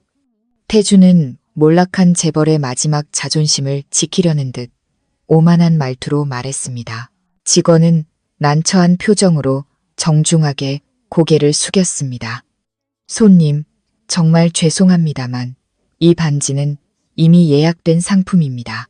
이미 결제까지 마치셨고 특별 각인까지 요청하셔서 오늘 오후에 배송될 예정입니다. 태준은 미간을 찌푸리며 두툼한 현금 뭉치를 유리 진열대 위에 탁 내려놓았습니다. 내가 20%더 주겠소. 어떤 대단한 손님이길래 그래, 양보하라고 전해줘요. 내가 급하다고. 직원은 고개를 저었습니다. 그녀의 목소리는 여전히 프로페셔널했지만 눈빛에는 그 미지의 손님에 대한 경외심이 서려 있었습니다. 그건 안 됩니다, 손님. 이 반지를 주문하신 분은 진혁그룹의 이진혁 회장님이십니다. 곧 있을 세기의 결혼식을 위해 특별히 주문하신 거라 저희가 신뢰를 범할 수 없습니다. 이진혁 회장이라는 이름이 또다시 유령처럼 태준을 덮쳤습니다. 그는 얼어붙었고 돈다발을 쥔 손이 힘없이 아래로 떨어졌습니다. 그가 저를 다시 속이기 위해 그토록 원했던 반지가 사실은 진혁 씨가 제 손에 끼워주기 위해 주문한 반지였다는 사실을 그는 꿈에도 몰랐습니다. 태준은 씁쓸하게 웃었습니다. 그 늙은이가 또 어느 모델이나 미스코리아랑 결혼하나 보네. 우리 서윤이한테는 저렇게 비싼 건 필요 없는데. 결국 그는 훨씬 작고 저렴한 다른 반지를 아무렇게나 골랐습니다. 저에게는 이 정도도 과분하다고 생각하면서요. 같은 시각 호숫가 레스토랑에서 진혁 씨는 그 특별한 다이아몬드 반지를 제 손에 부드럽게 끼워 주었습니다. 과시도 흥정도 없었죠. 오직 그의 진심 어린 눈빛만이 있었습니다. 이 반지는 당신을 구속하기 위한 게 아니에요. 당신이 내가 운 좋게 찾아낸 가장 소중한 보석이라는 걸 나 자신에게 상기시키기 위한 겁니다. 한 남자는 반지를 상대를 매수하는 도구로 여겼고 다른 한 남자는 반지를 사랑의 증표로 여겼습니다. 이 극명한 대비는 제 선택이 얼마나 가치 있었는지를 다시 한번 깨닫게 해주었습니다. 며칠 후 태준의 사무실로 고급스러운 청첩장 한 통이 배달되었습니다. 최고급 종이에 금박으로 인쇄된 우아하고 기품 있는 청첩장이었죠. 태준의 비서는 조심스럽게 청첩장을 그의 어지러운 책상 위에 올려놓았습니다. 대표님, 진혁그룹에서 회장님 결혼식 청첩장을 보내왔습니다. 저희 회사 대표로 꼭 참석해달라고 하셨습니다. 빚더미에 앉아 머리를 쥐어뜯고 있던 태준은 그 말을 듣자 짜증스럽게 손을 내저으며 청첩장을 쓰레기통에 버리려 했습니다. 그는 반지 사건 이후로 진혁이라는 이름에 증오심을 품고 있었죠. 하지만 실패자의 호기심이 발동해 청첩장을 집어들었습니다. 대체 이진혁의 아내가 누구길래 저렇게 돈을 쏟아붓는지 궁금했기 때문입니다. 그가 청첩장을 펼치자 유려한 필기체로 인쇄된 글자가 눈에 들어왔습니다. 결혼식, 신랑 이진혁, 신부 박서윤. 태준은 눈을 깜빡였습니다. 자신이 잘못 본 것이 아닌지 확인하기 위해 몇 번이나 눈을 비볐죠. 박서윤. 이 이름이 왜 이렇게 익숙하지? 내 전 여자친구 이름도 서윤이고 성도 박씨인데. 하지만 태준은 곧 미친 사람처럼 웃기 시작했습니다. 그의 웃음소리는 차가운 사무실에 건조하게 울려 퍼졌습니다. 정말 우연이네. 세상에 박서윤이라는 이름이 얼마나 많은데 내 서윤이는 시골 촌뜨기에 부모님은 은퇴한 공무원인데 어떻게 감히 재벌가에 발을 들여. 분명 동명이인이겠지. 그는 제 출신에 대한 뿌리 깊은 경멸감으로 스스로를 안심시켰습니다. 태준의 눈에 저는 영원히 똑똑하지만 촌스러운 시골 여자일 뿐 용의 곁에서 날개를 펼 수 있는 봉황이 아니었습니다. 그는 청첩장을 한쪽으로 던져버리고 그것을 단순한 우연으로 치부했습니다. 그리고는 제게 문자를 보냈습니다. 마치 아무 일도 없었다는 듯 여전히 거만한 태도로요. 1월 19일 중요한 출장이랑 파트너 결혼식이 겹쳤어. 일 끝나고 너 데리러 갈게. 올라와서 바로 혼인신고하자. 그만 튕기고 반지도 이미 샀어. 이번 한 번은 용서해준다. 저는 진혁 씨와 함께 결혼식 피로연 음식을 시식하던 중 그 문자를 읽었습니다. 저는 그에게 휴대폰을 보여주었죠. 우리는 서로를 바라보며 고개를 저으며 함께 웃었습니다. 태준의 과도한 자신감과 망상은 이제 애처로울 지경이었습니다. 그는 여전히 자신이 우주의 중심이며 제게 은혜를 베푸는 사람이라고 착각하고 있었습니다. 저는 답장하지 않았습니다. 진실이 밝혀지는 그 순간까지 그가 자신의 망상 속에서 헤엄치도록 내버려 두는 것이 최고의 복수라고 생각했으니까요. 1월 19일 하늘은 수정처럼 맑았고 햇살은 꿀처럼 쏟아졌습니다. 태준은 아침 일찍 일어나 옷장에 남은 가장 비싼 양복을 차려입었습니다.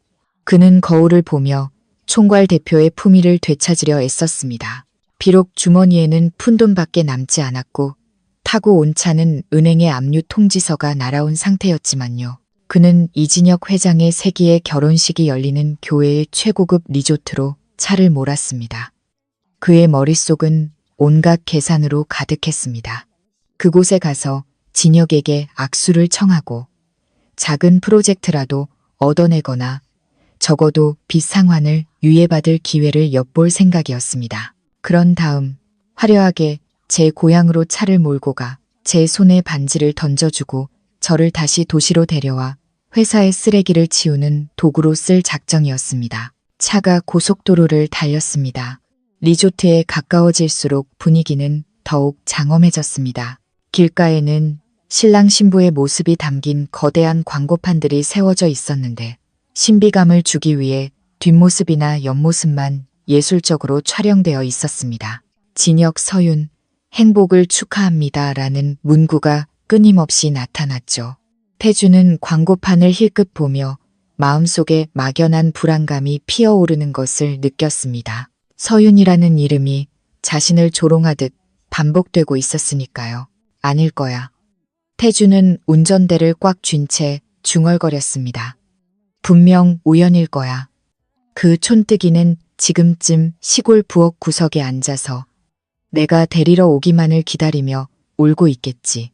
차가 리조트 입구로 들어서자 태주는 평생 경험해보지 못한 화려함에 압도당했습니다. 삼중으로 경비가 삼엄했고 주차장은 온통 희귀한 번호판을 단 슈퍼카들로 가득했습니다. 하객들은 모두 경제 뉴스에서나 보던 얼굴들, 태준이 멀리서 바라보기만 했던 고위 관료들이었습니다. 그는 자신이 초라하고 이질적으로 느껴졌습니다.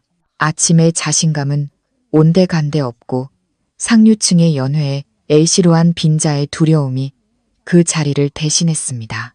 태주는 익숙한 안정감을 찾기 위해 다시 한번 제게 전화를 걸었습니다. 이번에는 벨이 울렸죠. 여보세요. 너 어디야? 태준의 목소리는 차창 밖으로 스치는 바람 소리에 섞여 떨리고 있었습니다.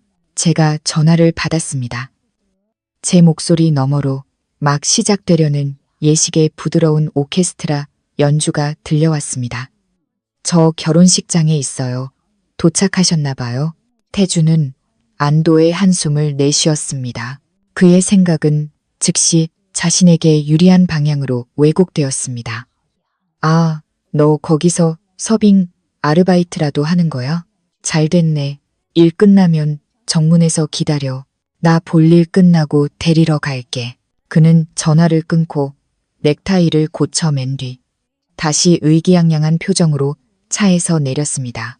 로비를 지나가던 태주는 한 무리의 사모님들이 나누는 대화를 얼핏 들었습니다. 그들은 반짝이는 샴페인 잔을 들고 조용하지만 무게감 있는 목소리로 이야기하고 있었죠. 듣자 하니 신부가 그 유명한 명문가 박씨 가문의 외동딸이라더군. 아주 베일에 쌓여있는 집안이지. 맞아요. 그 집안이 대대로 가풍이 엄격해서 사윗감을 까다롭게 고른다던데 이진혁 회장이 공을 많이 들였나 봐. 그럼요. 신부가 미모와 지성을 겸비했을 뿐만 아니라 부모님의 막대한 자산을 관리하는 실질적인 오른팔 역할까지 한다더군요. 이번 결혼이야말로 진정한 문당호대 두 거대 가문의 결합이지. 태주는 그 자리에 멈춰 섰습니다. 차가운 식은땀이 이마에 맺혔죠. 청첩장에 적혀있던 박서윤이라는 이름이 그의 머릿속에 선명하고 집요하게 떠올랐습니다. 그는 미친 사람처럼 고개를 저으며 중얼거렸습니다. 아니야, 우연일 뿐이야. 촌뜨기 서윤이 부모님은 평범한 공무원인데 무슨 명문가야. 분명 이름이랑 성만 같은 거겠지. 그는 다시 제게 전화를 걸었습니다. 손가락이 떨려 단축 번호 1번을 겨우 눌렀죠. 길게 이어지는 통화음은 끊어지기 직전인 그의 신경을 잡아당기는 것 같았습니다. 이번에는 제가 받지 않았습니다. 저는 대기실의 붉은 벨벳 커튼 뒤에 서서 보안 카메라 화면을 통해 한때 7년간 사랑했던 남자의 혼란과 고통을 똑똑히 지켜보고 있었습니다. 태주는 휴대폰을 주머니에 넣고 심호흡을 하며 평정을 되찾으려 애썼습니다. 그는 제가 그저 하찮은 아르바이트생이거나 운이 좋아 초대받은 먼 친척일 것이라고 스스로를 위안했습니다. 그는 수천 송이의 흰 장미가 향기를 뿜어내는 야외 예식장을 향해 걸어갔습니다. 그 한 걸음 한 걸음이 자신의 인생에서 가장 잔인하고 고통스러운 진실에 가까워지고 있다는 사실을 전혀 알지 못한 채 말입니다. 11시 정각. 교회의 종소리가 울려 퍼지며 길한 시간이 되었음을 알렸습니다. 오케스트라가 파헬벨의 캐논 변주곡을 연주하기 시작하자 장내의 모든 소음이 배섰습니다. 하객들은 일제히 일어나 꽃으로 장식된 거대한 문을 향해 시선을 고정하고 주인공의 등장을 기다렸습니다. 저는 문 뒤에 서서 제 손을 꼭 잡고 계신 아버지의 따뜻한 온기를 느끼며 심호흡했습니다. 아버지는 자랑스러움과 감동이 뒤섞인 촉촉한 눈으로 저를 바라보셨죠. 오늘 저는 동화 속 공주님 같은 드레스 대신 세련되게 재단된 실크 드레스를 선택했습니다. 폭풍우를 지나온 여자의 성숙하고 우아한 아름다움을 보여주고 싶었기 때문입니다. 문이 서서히 열리고 눈부신 햇살이 쏟아져 들어와 예식단상으로 이어지는 레드카펫을 비췄습니다. 저는 천천히 그리고 단단하게 한 걸음씩 내디뎠습니다. 더 이상 누군가의 등 뒤에 숨는 소심한 여자가 아니었습니다. 오늘 저는 저 자신의 이름으로 세상과 당당히 마주섰습니다. 태주는 거의 맨 뒷줄, 초대받지 않은 손님이나 하위 파트너들을 위한 자리에 앉아 있었습니다. 그는 눈부신 햇살에 눈을 찌푸리며 신부의 얼굴을 확인하기 위해 목을 길게 빼고 있었죠. 제 모습이 레드카펫의 시작점에 나타났을 때 그의 심장은 멎는 듯 했습니다. 그것은 그가 7년간 바라보았던 얼굴이었습니다. 사랑과 희생으로 가득 찬 눈으로 그를 바라보던 바로 그 눈이었습니다. 그의 모든 커리어를 짊어졌던 가녀린 어깨였습니다. 하지만 오늘의 그녀는 낯설 정도로 고귀하고 다가가기 힘든 기품을 뿜어내고 있었습니다. 서류 작업을 위해 밤을 새우던 초라한 모습은 온데간데 없었죠. 저는 후광 속에서 걸어 나오는 여왕처럼 눈부시고 당당했습니다. 태주는 눈을 비비고 또 비볐습니다. 이것이 악몽이 아니라는 것을 확인하기 위해 자신의 허벅지를 세게 꼬집었죠. 서윤아, 그의 목소리는 음악 소리에 묻혀 희미하게 터져 나왔습니다. 옆자리에 앉아있던 신사가 불쾌한 표정으로 그를 쳐다보았습니다. 조용히 좀 해주시죠. 신부 입장 중입니다. 하지만 태주는 아무것도 들리지 않았습니다. 그 순간 그의 세상은 무너져 내렸습니다. 이름의 우연, 청첩장, 가문에 대한 소문들, 흩어져 있던 모든 조각들이 순식간에 들어맞으며 끔찍할 정도로 완벽한 그림을 완성했습니다. 그가 경멸했던 여자, 싸구려 스페어 타이어 취급했던 여자가 바로 명문가의 금지옥엽 외동딸이자 이 세기의 결혼식의 주인공이었던 겁니다. 충격은 이내 미친 듯한 분노로 바뀌었습니다. 그는 자신이 속았다고 잔인하게 농락당했다고 느꼈습니다. 제가 자신의 진심을 시험하기 위해 신분을 숨겼고 지난 7년간 자신이 벌이는 광대극을 즐겼다고 생각했습니다. 뜨거운 피가 머리로 쏠려 남은 이성마저 마비시켰습니다. 태주는 의자를 박차고 일어났습니다. 의자가 요란한 소리를 내며 넘어지면서 장엄했던 예식의 분위기를 깨뜨렸죠. 그는 좌석을 뛰쳐나와 제지하려는 경호원들을 뿌리치며 달려들었습니다. 그의 눈은 핏발로 가득했죠. 2명의 건장한 경호원이 그의 팔을 붙잡았지만 그는 발버둥치며 악에 바친 소리를 질렀습니다. 박서윤, 거기 안 서. 너 지금 무슨 연극을 하는 거야. 이 사기꾼, 이 거짓말쟁이 여자. 그의 고함은 스피커를 통해 예식장 전체에 울려 퍼졌습니다. 하객들은 수군거리기 시작했고 경멸과 놀라움이 뒤섞인 시선이 난동꾼에게 쏠렸습니다. 앞자리에 앉아 계시던 어머니의 얼굴이 하얗게 질렸습니다. 어머니가 일어나려 하자 단상에 계시던 아버지가 조용히 진정하라는 신호를 보내셨죠. 아버지는 제 손을 가볍게 두드리며 저자가 자신의 마지막 연기를 마치도록 내버려 두라는 듯한 단호한 눈빛을 보내셨습니다. 제가 아무 반응이 없자 태주는 더욱 이성을 잃었습니다. 그는 목에 핏대를 세우며 울분에 찬 목소리로 외쳤습니다. 왜 나한테 이런 짓을 하는 거야? 돈 때문에 이 늙은이한테 시집 가는 거지. 신분 숨기고 나를 무시했던 거지. 지난 7년 동안 나는 너한테 뭐였어? 네가 조종하는 꼭두각시였냐고. 그는 모든 죄를 제게 뒤집어 씌우며 자신을 비극적인 사랑의 희생양으로 만들었습니다. 자신이 바람을 피웠고 저를 스페어 타이어 취급했으며 저를 금융사기의 방패막이로 이용하려 했다는 사실은 까맣게 잊은 채 말입니다. 저는 그를 연민의 눈으로 바라보았습니다. 분노도 슬픔도 없었죠. 오직 텅 빈 공허함만이 느껴졌습니다. 울부짖고 있는 저 남자가 너무나 낯설고 너무나 비참해 보였습니다. 그는 자신이 소리칠수록 그토록 들어가고 싶어 했던 상류층 사람들 앞에서 스스로의 저급함과 무식함을 드러내고 있다는 사실을 깨닫지 못했습니다. 그만해요. 제 목소리는 크지 않았지만 옷에 달린 마이크를 통해 예식장 전체에 선명하게 울려 퍼졌습니다. 강태준 씨, 우리 끝났어요. 내가 당신에게 베푸는 마지막 예의는 여기서 당신의 진짜 얼굴을 폭로하지 않는 거예요. 돌아가세요. 제 말은 불에 기름을 붓는 격이었습니다. 태주는 더욱 거세게 발버둥 쳤습니다. 그는 하객들에게 등을 보인 채 서 있는 신랑을 향해 몸을 뻗으며 도전적으로 외쳤습니다. 너 누구야? 얼굴 좀 돌려봐. 돈으로 내 여자를 뺏어간 거지. 내가 너 무서워할 것 같아.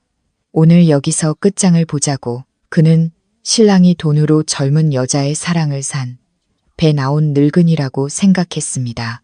그는 자신의 젊음과 진실한 사랑으로 상대를 깎아내리고 싶어 했죠. 태준에게 등을 보인 채 서 있던 남자. 그는 처음부터 끝까지 태산처럼 미동도 없이 서 있었습니다. 완벽하게 재단된 검은 양복 아래로 드러난 넓은 등은 말로 표현하기 힘든 위엄을 뿜어내고 있었죠. 태준의 도발적인 고함을 듣고 그는 천천히 그리고 아주 침착하게 몸을 돌렸습니다. 신랑의 얼굴이 햇살 아래 완전히 드러났을 때 태준은 마치 점혈이라도 당한 듯 그 자리에 굳어버렸습니다. 그의 입에서 터져 나오려던 욕설이 목구멍에 걸려 의미 없는 신음소리로 바뀌었죠. 그는 태준이 상상했던 배에 나온 늙은이가 아니었습니다. 그는 진혁그룹의 회장이자 수십 개의 부동산 프로젝트의 명운을 쥔 사람, 재계의 거물 중의 거물, 그리고 무엇보다 바로 오늘 아침 태준의 회사에 대한 모든 대출을 동결시킨 장본인이었습니다. 진혁 씨는 태준을 바라보았습니다. 그의 눈에는 분노가 아닌 양복에 묻은 먼지를 대하는 듯한 차가운 경멸만이 담겨 있었죠. 그는 소매의 커프스 버튼을 바로잡고 단상에서 한 걸음 내려왔습니다. 그의 낮고 부드러운 목소리는 엄청난 위압감을 담고 울려 퍼졌습니다. 강태준 씨, 방금 내가 누구냐고 물었죠. 태준은 온몸을 떨었습니다. 경호원들이 붙잡고 있지 않았다면 그 자리에 주저앉았을 겁니다. 그의 얼굴은 핏기 하나 없이 하얗게 질렸고 식은땀이 비오듯 흘렀습니다. 그는 더듬거렸습니다. 회장님, 어째서 회장님이 여기에? 진혁 씨는 그 어리석은 질문에 대답하는 대신 제 곁으로 다가와 제 허리를 부드럽게 감쌌습니다. 소유욕이 드러나면서도 존중과 보호의 의미가 담긴 행동이었죠. 그는 태준의 눈을 똑바로 바라보며 말을 이었습니다. 이 사람은 내 아내 박서윤입니다. 그리고 오늘은 나의 결혼식이죠. 내가 내 아내와 결혼하는 것에 무슨 이견이라도 있습니까? 부드러운 질문이었지만 그 파괴력은 엄청났습니다. 그것은 소유권을 주장하는 것을 넘어 태준의 모든 환상을 산산조각 냈습니다. 태준은 자신이 이곳에서 가장 강력한 남자, 손가락 하나로 자신의 미래를 없애버릴 수 있는 남자에게 씻을 수 없는 죄를 지었다는 사실을 깨달았습니다. 두려움이 질투심을 압도했습니다. 태준은 허리를 굽히며 떨리는 목소리로 애원했습니다. 아닙니다. 제가 몰랐습니다. 제가 술에 너무 취해서 죄송합니다. 회장님, 죄송합니다. 서윤 씨. 진혁 씨는 그의 말이 끝나기를 기다리지 않고 경호팀장에게 손짓했습니다. 이 손님을 밖으로 모시고 가서 좀 쉬게 해주세요. 너무 취해서 예식 분위기를 흐리고 있군요. 부디 정성껏 돌봐드리도록. 정성껏이라는 단어를 강조하는 진혁 씨의 목소리는 얼음장처럼 차가웠고 태준은 온몸을 떨었습니다. 두 명의 경호원이 즉시 태준의 양팔을 부축해 마치 짐짝을 끌고 가듯 그를 출구 쪽으로 끌고 갔습니다. 태준은 더 이상 저항하지 못하고 절망과 애원이 담긴 눈으로 저를 마지막으로 돌아볼 뿐이었습니다. 저는 진혁 씨 곁에 서서 그의 손에서 전해지는 온기를 느꼈습니다. 저는 더 이상 태준을 보지 않고 제 옆에 있는 남자를 올려다보았습니다. 그는 가장 신사적이면서도 가장 단호한 방식으로 제 명예를 지켜주었습니다. 말다툼도 욕설도 필요 없었습니다. 그의 존재만으로도 모든 질서는 바로 잡혔습니다. 예식은 아무 일도 없었다는 듯 계속되었습니다. 음악이 다시 울려 퍼졌지만 이곳에 있는 모든 사람들은 방금 한 오만한 자가 스스로의 사형집행서에 서명했다는 사실을 알고 있었습니다. 진혁 씨는 태준의 뒷모습을 보지 않았습니다. 그는 저를 돌아보았고 얼음장 같던 그의 눈빛은 순식간에 보기 드문 다정함으로 녹아내렸습니다. 그는 제게 괜찮으냐고 묻거나 소란에 대해 질책하지 않았습니다. 그는 드레스 자락에서 떨고 있는 제 손을 부드럽게 감싸 자신의 크고 따뜻한 손 안에 넣었습니다. 그리고 하객들을 향해 돌아섰죠. 호기심과 의심의 눈초리로 우리를 바라보는 사람들을 향해 진혁 씨는 마이크 없이도 충분히 울리는 낮고 차분한 목소리로 말했습니다. 하객 여러분, 잠시 소란이 있었던 점 사과드립니다. 한 손님께서 술에 너무 취해 실수를 하셨습니다. 너그러이 이해해 주시고 예식을 계속 진행해도 되겠습니까? 그의 말은 깃털처럼 가벼워 시끄러웠던 난동을 단순한 음주 해프닝으로 바꾸어 놓았습니다. 그는 저와 태준의 관계에 대해 해명하거나 변명하지 않았습니다. 우리의 격은 그런 소문에 일일이 대응할 필요가 없다는 것을 그는 알고 있었으니까요. 그의 침착함은 저를 공격하려던 모든 악의적인 바람을 막아주는 거대한 산과 같았습니다. 저는 그를 올려다 보았습니다. 코끝이 찡해졌습니다. 지난 7년간 문제가 생길 때마다 태준은 늘 저를 최전선으로 내몰았습니다. 파트너에게 술을 접대하게 하고 감사팀 앞에서 해명하게 했으며 자신은 화려한 사업 계획서 뒤에 숨었습니다. 저는 늘 스스로 강해져야만 했습니다. 하지만 오늘 저는 처음으로 비바람을 두려워하지 않고 기댈 수 있는 든든한 나무 그늘 아래 연약한 담쟁이 덩굴이 될 수 있었습니다. 진혁 씨가 제 귓가에 속삭였습니다. 그의 따뜻한 숨결이 귓가를 스쳐 저는 움찔했습니다. 두려워하지 말아요. 내가 여기 있으니 이제 아무도 당신의 과거조차도 당신을 상처 입힐 수 없어요. 그 말은 강력한 안정제처럼 제 마음속의 모든 불안을 잠재웠습니다. 저는 심호흡을 하고 본래의 평온함을 되찾았습니다. 그렇습니다. 제가 돈이나 권력 때문이 아니라 그가 주는 절대적인 안정감 때문에 이 성숙한 남자를 선택했던 것입니다. 오케스트라 단원들은 즉시 분위기를 바꿔 더 경쾌한 곡을 연주하기 시작했습니다. 하객들은 다시 잔을 부딪혔고 웃음소리가 예식장을 채웠습니다.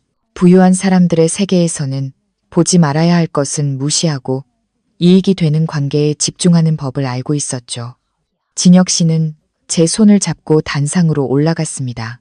우리의 발걸음은 리듬에 맞춰 흔들림 없이 단단했습니다. 모든 것이 순조롭게 마무리되는 듯 했습니다. 하지만 운명은 다시 한번 우리를 시험하려 했습니다. 반지 교환식이 막 끝나고 우레와 같은 박수 소리가 터져 나올 때 입구 쪽에서 큰 소란이 일어났습니다. 굴욕감에 이성을 잃은 태준이 경호원들의 손을 뿌리치고 탈출한 것이었습니다. 궁지에 몰린 자의 힘은 그를 예측 불가능한 미치광이로 만들었습니다. 그는 도망치는 대신 잃어버린 영토를 되찾으려는 상처 입은 짐승처럼 예식장을 향해 다시 돌진했습니다. 서윤아, 그놈이랑 결혼하면 안 돼. 넌 내 여자야. 태준의 절규가 장엄한 분위기를 갈랐습니다. 사람들이 비명을 지르며 양쪽으로 갈라섰죠. 진혁 씨가 미간을 찌푸리며 그를 막으려 내려서는 순간 끔찍한 사고가 발생했습니다.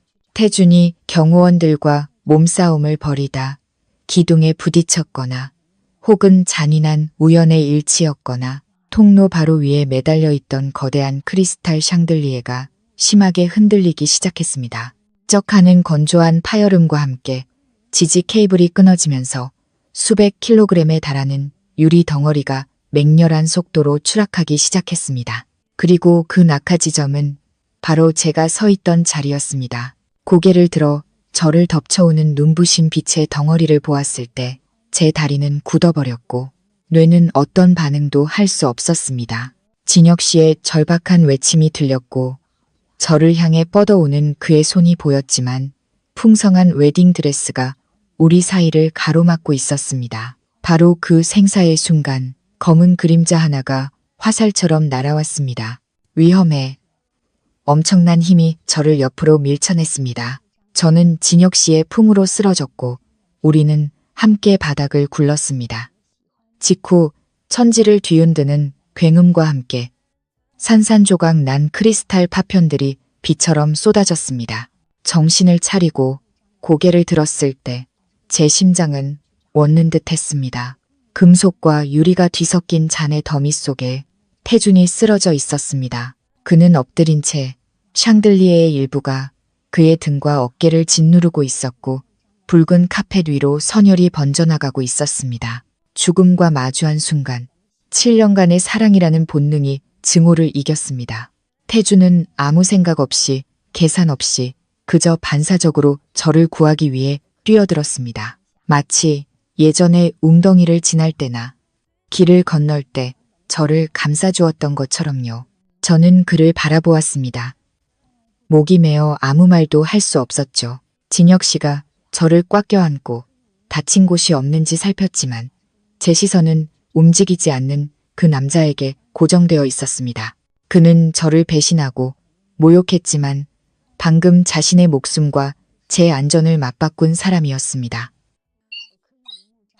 인생은 참으로 얇게 섰습니다. 은혜와 원한, 사랑과 증오가 뒤엉켜 어떤 명확한 출구도 허락하지 않았습니다. 현장에 대기 중이던 의료팀이 즉시 달려와 응급처치를 시작했습니다. 그들이 조심스럽게 샹들리에 프레임을 들어 올리자 태준이 고통스러운 신음을 내뱉었습니다. 그의 흐릿한 눈이 열렸고 머리의 상처에서 흘러내린 피가 한쪽 눈을 가려 그의 얼굴을 더욱 비참하게 만들었죠. 태준은 의사가 아닌 저를 찾고 있었습니다. 그의 시선이 제게 닿자 희미한 희망의 빛이 어렸습니다. 그는 제가 예전에 그가 감기만 걸려도 그랬던 것처럼 울면서 달려와 자신을 안아주기를 기다리고 있었습니다. 그는 이 희생이 과거의 모든 잘못을 씻고 제 마음으로 돌아갈 수 있는 왕복 티켓이 될 것이라고 생각했죠. 서윤아, 괜찮아. 태준이 약하지만 제가 들을 수 있을 만큼 큰 소리로 속삭였습니다. 저는 일어서서 구겨진 드레스 자락을 정리했습니다. 진혁 씨의 손이 여전히 제 어깨를 단단히 붙잡고 있었죠. 저는 태준을, 그리고 그가 흘리는 붉은 피를 보았습니다. 하지만 이상하게도 제 마음속에는 예전처럼 찢어지는 듯한 아픔이 느껴지지 않았습니다. 저는 그에게 다가갔지만 무릎을 꿇지는 않았습니다. 그를 내려다보며 잔인할 정도로 침착하게 말했습니다. 전 괜찮아요. 구해줘서 고마워요. 의사 선생님이 당신을 가장 좋은 병원으로 옮겨줄 거예요. 제 목소리는 차갑고 아무런 감정도 실려 있지 않았습니다. 그저 사고 피해자가 생명의 은인에게 전하는 형식적인 감사 인사일 뿐이었죠. 태준의 눈빛이 어두워졌습니다. 희망은 산산조각 나고 극심한 충격이 그 자리를 대신했습니다. 그는 자신이 지금 저를 위해 죽었다 살아난다 해도 제 마음속의 사랑은 이미 완전히 죽어버렸다는 사실을 깨달았습니다. 감동적인 재회도 용서도 없었습니다. 진혁 씨가 제 곁으로 다가와 의료팀장에게 말했습니다. 가장 가까운 국제병원으로 이송하고 최고의 약과 최고의 의사를 쓰도록 하시오. 모든 비용은 내가 지불하겠소. 내 사람이라고 병원에 전하고 그의 행동은 신사적이었지만 명확한 선을 긋는 것이었습니다. 이것은 책임과 보상이지 감정이 아니라는 것을 보여주는 행동이었죠. 태준은 들것에 실려 경호원들 사이로 옮겨졌습니다. 그의 눈에서 눈물이 흘러나와 피와 섞였습니다. 상처의 고통 때문이 아니라 자신을 세상의 전부로 여겼던 여자를 완전히 잃었다는 고통 때문이었습니다. 저는 들것이 사라지는 것을 더 이상 보지 않고 고개를 돌렸습니다. 진혁 씨가 저를 품에 안고 머리카락을 부드럽게 쓰다듬으며 말했습니다. 잘했어요. 동정심 때문에 스스로를 더 이상 괴롭히지 말아요. 저는 고개를 끄덕이며 그의 가슴에 기댔습니다. 진혁 씨의 따뜻한 향기가 비릿한 피 냄새를 잊게 해주었죠. 저는 오늘 저의 냉정함이 우리 두 사람 모두를 위한 최선의 해방이라는 것을 알았습니다. 만약 제가 마음 약해지는 모습을 보였다면 태준은 또다시 희망을 품었을 것이고 이 지긋지긋한 악연은 결코 끝나지 않았을 겁니다. 태준은 VIP 병실에서 정신을 차렸습니다. 온몸은 붕대로 감겨 있었고 부러진 갈비뼈와 머리의 상처에서 오는 고통에 움직일 때마다 얼굴을 찌푸렸죠. 그는 주위를 둘러보며 예전에 자신이 위장병으로 입원했을 때처럼 제가 과일을 깎거나 침대 옆에서 졸고 있는 익숙한 모습을 기대했습니다. 하지만 병실은 텅 비어 있었고 기계 소리만이 규칙적으로 울리고 있었죠. 문이 열렸지만 들어온 사람은 제가 아니라 그의 술 친구들이었습니다. 그들은 조심스럽게 들어와 형식적인 과일 바구니를 내려놓고는 마치 자신들에게 피해가 올까 두려워하는 듯한 표정을 지었죠. 정신이 드냐? 너 진짜 운 좋다. 그게 머리 위로 떨어졌는데도 살아남다니. 한 친구가 어색하게 웃으며 말했습니다. 태준은 힘겹게 몸을 일으키며 쉰 목소리로 물었습니다. 서윤이는 오지 않았어? 친구들은 서로 눈치를 보더니 한 명이 고개를 저었습니다. 못 봤는데 내가 여기 들어온 이후로 그 여자 남편 비서라는 사람만 와서 수속 밟고 갔어. 태준은 망연자실했습니다. 남편 비서라고? 그쪽에서 치료비 전액을 일시불로 계산했대. 이 병실 하룻밤에 500만 원짜리 스위트룸이야. 약도 다 수입품이고 간호사도 24시간 전담으로 붙여줬어. 듣자 하니 서윤 씨가 치료 잘해주라고. 돈은 얼마가 들어도 상관없으니 목숨 구해준 은혜는 갚겠다고 했다더라. 그 말을 듣는 순간 태준은 귀가 먹먹해지고 굴욕감이 목구멍까지 차올랐습니다. 제가 돈으로 이 은혜를 갚으려 한 것이었습니다. 너무나 잔인할 정도로 깔끔하게 찾아오지도 안부를 묻지도 않고 그저 돈다발을 던져 자신의 양심의 평화를 산 것이었죠. 이 행동은 수천 개의 칼로 심장을 찌르는 것보다 더 고통스러웠습니다. 그것은 이제 저의 위치가 얼마나 높은 곳에 있으며 밑바닥에 있는 자신에게 동정을 베풀고 있다는 사실을 확인시켜주는 것이었으니까요. 남긴 말은 없어? 태준이 떨리는 목소리로 마지막 희망을 붙잡고 물었습니다. 친구가 주머니에서 봉투 하나를 꺼내 테이블 위에 올려놓았습니다. 그쪽 비서가 너한테 전해주라고 하더라. 태준은 떨리는 손으로 황급히 봉투를 뜯었습니다. 안에는 연애편지나 사과편지가 들어있지 않았습니다. 변호사 사무실의 명함 한 장과 짧은 메모가 전부였죠. 병원비와 건강피해에 대한 보상금은 모두 지불했습니다.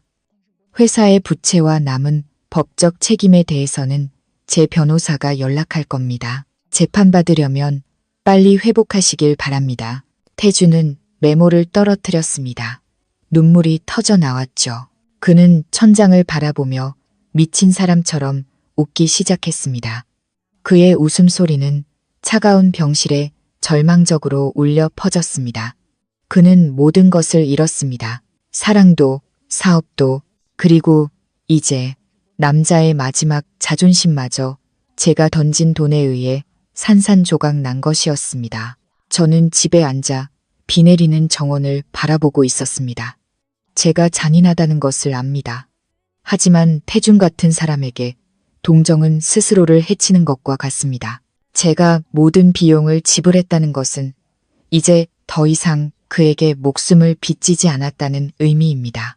오늘부터 우리는 은혜도 원한도 없는 완벽한 남남입니다. 병원에서 돌아오는 차 안에서 진혁 씨는 말이 없었습니다. 그는 그저 조용히 제 손을 잡고 엄지손가락으로 손등을 부드럽게 어루만져 주었죠. 저는 차창에 머리를 기댄 채 스쳐 지나가는 가로등 불빛을 보며 오늘 있었던 일들을 정리했습니다. 피웅덩이에 쓰러져 있던 태준의 모습과 그의 절망적인 눈빛이 머릿속에 아른거렸습니다. 하지만 이상하게도 더 이상 예전처럼 가슴 찢어지는 고통은 느껴지지 않았습니다. 그저 연민과 피로감만이 남아있을 뿐이었죠. 집에 도착하자 진혁 씨는 저를 소파에 앉히고 구급 상자를 가져왔습니다. 저는 상처 하나 없는데 그가 왜 저러는지 의아했죠. 진혁 씨는 제 앞에 무릎을 꿇고 제 발을 자신의 무릎 위에 올려놓았습니다. 그제야 저는 제 발 뒤꿈치에 꽤 큰 찰과상이 생겨 피가 굳어있는 것을 발견했습니다. 아마 예식장에서의 소동 중에 다친 모양이었습니다. 그가 소독솜으로 상처를 닦자 따끔한 느낌에 저도 모르게 발을 움츠렸습니다. 진혁 씨가 미간을 찌푸리며 질책과 안타까움이 섞인 목소리로 말했습니다. 이렇게 아픈데 왜 말을 안 했어요? 왜 혼자 참아요? 당신은 돌멩이가 아니잖아요. 저는 사회에서 막강한 권력을 가진 이 남자가 지금 제 작은 상처를 정성껏 치료해주고 있는 모습을 보았습니다. 순간 눈시울이 뜨거워졌죠. 태준 씨는 갈비뼈까지 부러지고 피를 철철 흘렸는데도 저 안 울었어요. 그냥 좀 긁힌 것뿐인데 너무 과장하시는 거 아니에요? 진혁 씨가 제 눈을 똑바로 바라보았습니다. 그의 눈빛은 가을 호수처럼 깊고 단단했습니다. 다른 사람이 뼈가 부러지든 피를 흘리든 그건 그들 사정이고 내 관심 밖입니다. 하지만 내 아내는 아주 조금만 다치고 긁히기만 해도 내 마음이 아픕니다. 앞으로는 꼭 기억해요. 당신의 아픔은 나의 아픔이에요. 절대 나한테 아무것도 숨기지 말아요. 그 소박한 말은 그 어떤 화려한 맹세보다도 강력했습니다. 태주는 제게 세상을 주겠다고 약속했지만 저를 폭풍우 속에 홀로 내버려 두었습니다. 하지만 진혁 씨는 제 몸에 가장 작은 상처를 돌보기 위해 기꺼이 무릎을 꿇었습니다. 그는 제 발뒤꿈치에 밴드를 붙여주고 마치 소유권과 사랑을 확인하는 도장을 찍듯 그 위에 부드럽게 입을 맞췄습니다. 그 행동에 심장이 세차게 뛰었습니다. 그날 밤 저는 진혁 씨의 든든한 품에 안겨 꿈도 꾸지 않고 깊은 잠에 빠졌습니다. 진정한 사랑은 거창한 희생이나 극적인 사건이 아니라는 것을 깨달았습니다. 진정한 사랑은 내가 아플 때 함께 아파해주고 세상이 무심코 지나친 나의 작은 상처에 기꺼이 무릎 꿇고 밴드를 붙여주는 사람이라는 것을요. 파란만장했던 결혼식 한 달 후 제가 예견했던 태준의 회사에 대한 암울한 전망은 현실이 되었습니다. 제가 수집하고 경고했던 금융비리 증거들은 이제 부메랑이 되어 그의 심장을 꿰뚫었습니다. 금융범죄수사대가 주가 조작 및 사기 혐의로 태산건설에 대한 수사에 공식적으로 착수했습니다. 그날 아침 진혁 씨와 함께 아침 식사를 하던 중 TV 뉴스 화면에 수갑을 찬 채 호송차로 끌려가는 태준의 모습이 나왔습니다. 그는 깡마르고 눈은 패했으며 한때 오만했던 총괄 대표의 모습은 온데간데 없었습니다. 진혁 씨가 차분하게 말했습니다. 그 친구 너무 탐욕스럽고 자신감이 과했어. 유령 회사를 이용해 주가를 부풀리고 서류를 위조해 은행 대출까지 받았으니 내가 자금줄을 막아버리자. 주머니 속에 송곳이 튀어나올 수밖에. 저는 TV 속 태준의 모습을 보며 인과응보라는 말을 깊이 실감했습니다. 채린 역시 이 소용돌이에서 벗어날 수 없었습니다. 태준이 체포되자마자 그녀는 그가 세운 유령 회사의 명의 대표로서 소환 조사를 받게 되었죠. 그녀의 사모님이 되려던 꿈은 산산조각 났고 그녀가 새로 갈아탔던 재벌 2세 김민준 역시 피해를 우려해 그녀를 가차없이 버렸습니다. 오후에는 태준의 어머니에게서 전화가 왔습니다. 그녀는 울면서 예정을 생각해서 태준을 위해 말 한마디라도 해달라고 진혁 씨에게 선처를 구해달라고 애원했습니다. 우리 아들이 어리석었어요. 다 잘못했다고 뉘우치고 있단다. 그래도 너희들 7년이나 만났잖니. 저는 늙은 어머니의 슬픔에 마음이 아팠지만 이성적으로 그리고 단호하게 대답했습니다. 어머님, 저는 판사가 아닙니다. 법은 개인적인 감정이 개입할 수 없는 영역이에요. 건강 잘 챙기세요. 그게 지금 어머님이 아드님을 위해 할 수 있는 최선입니다.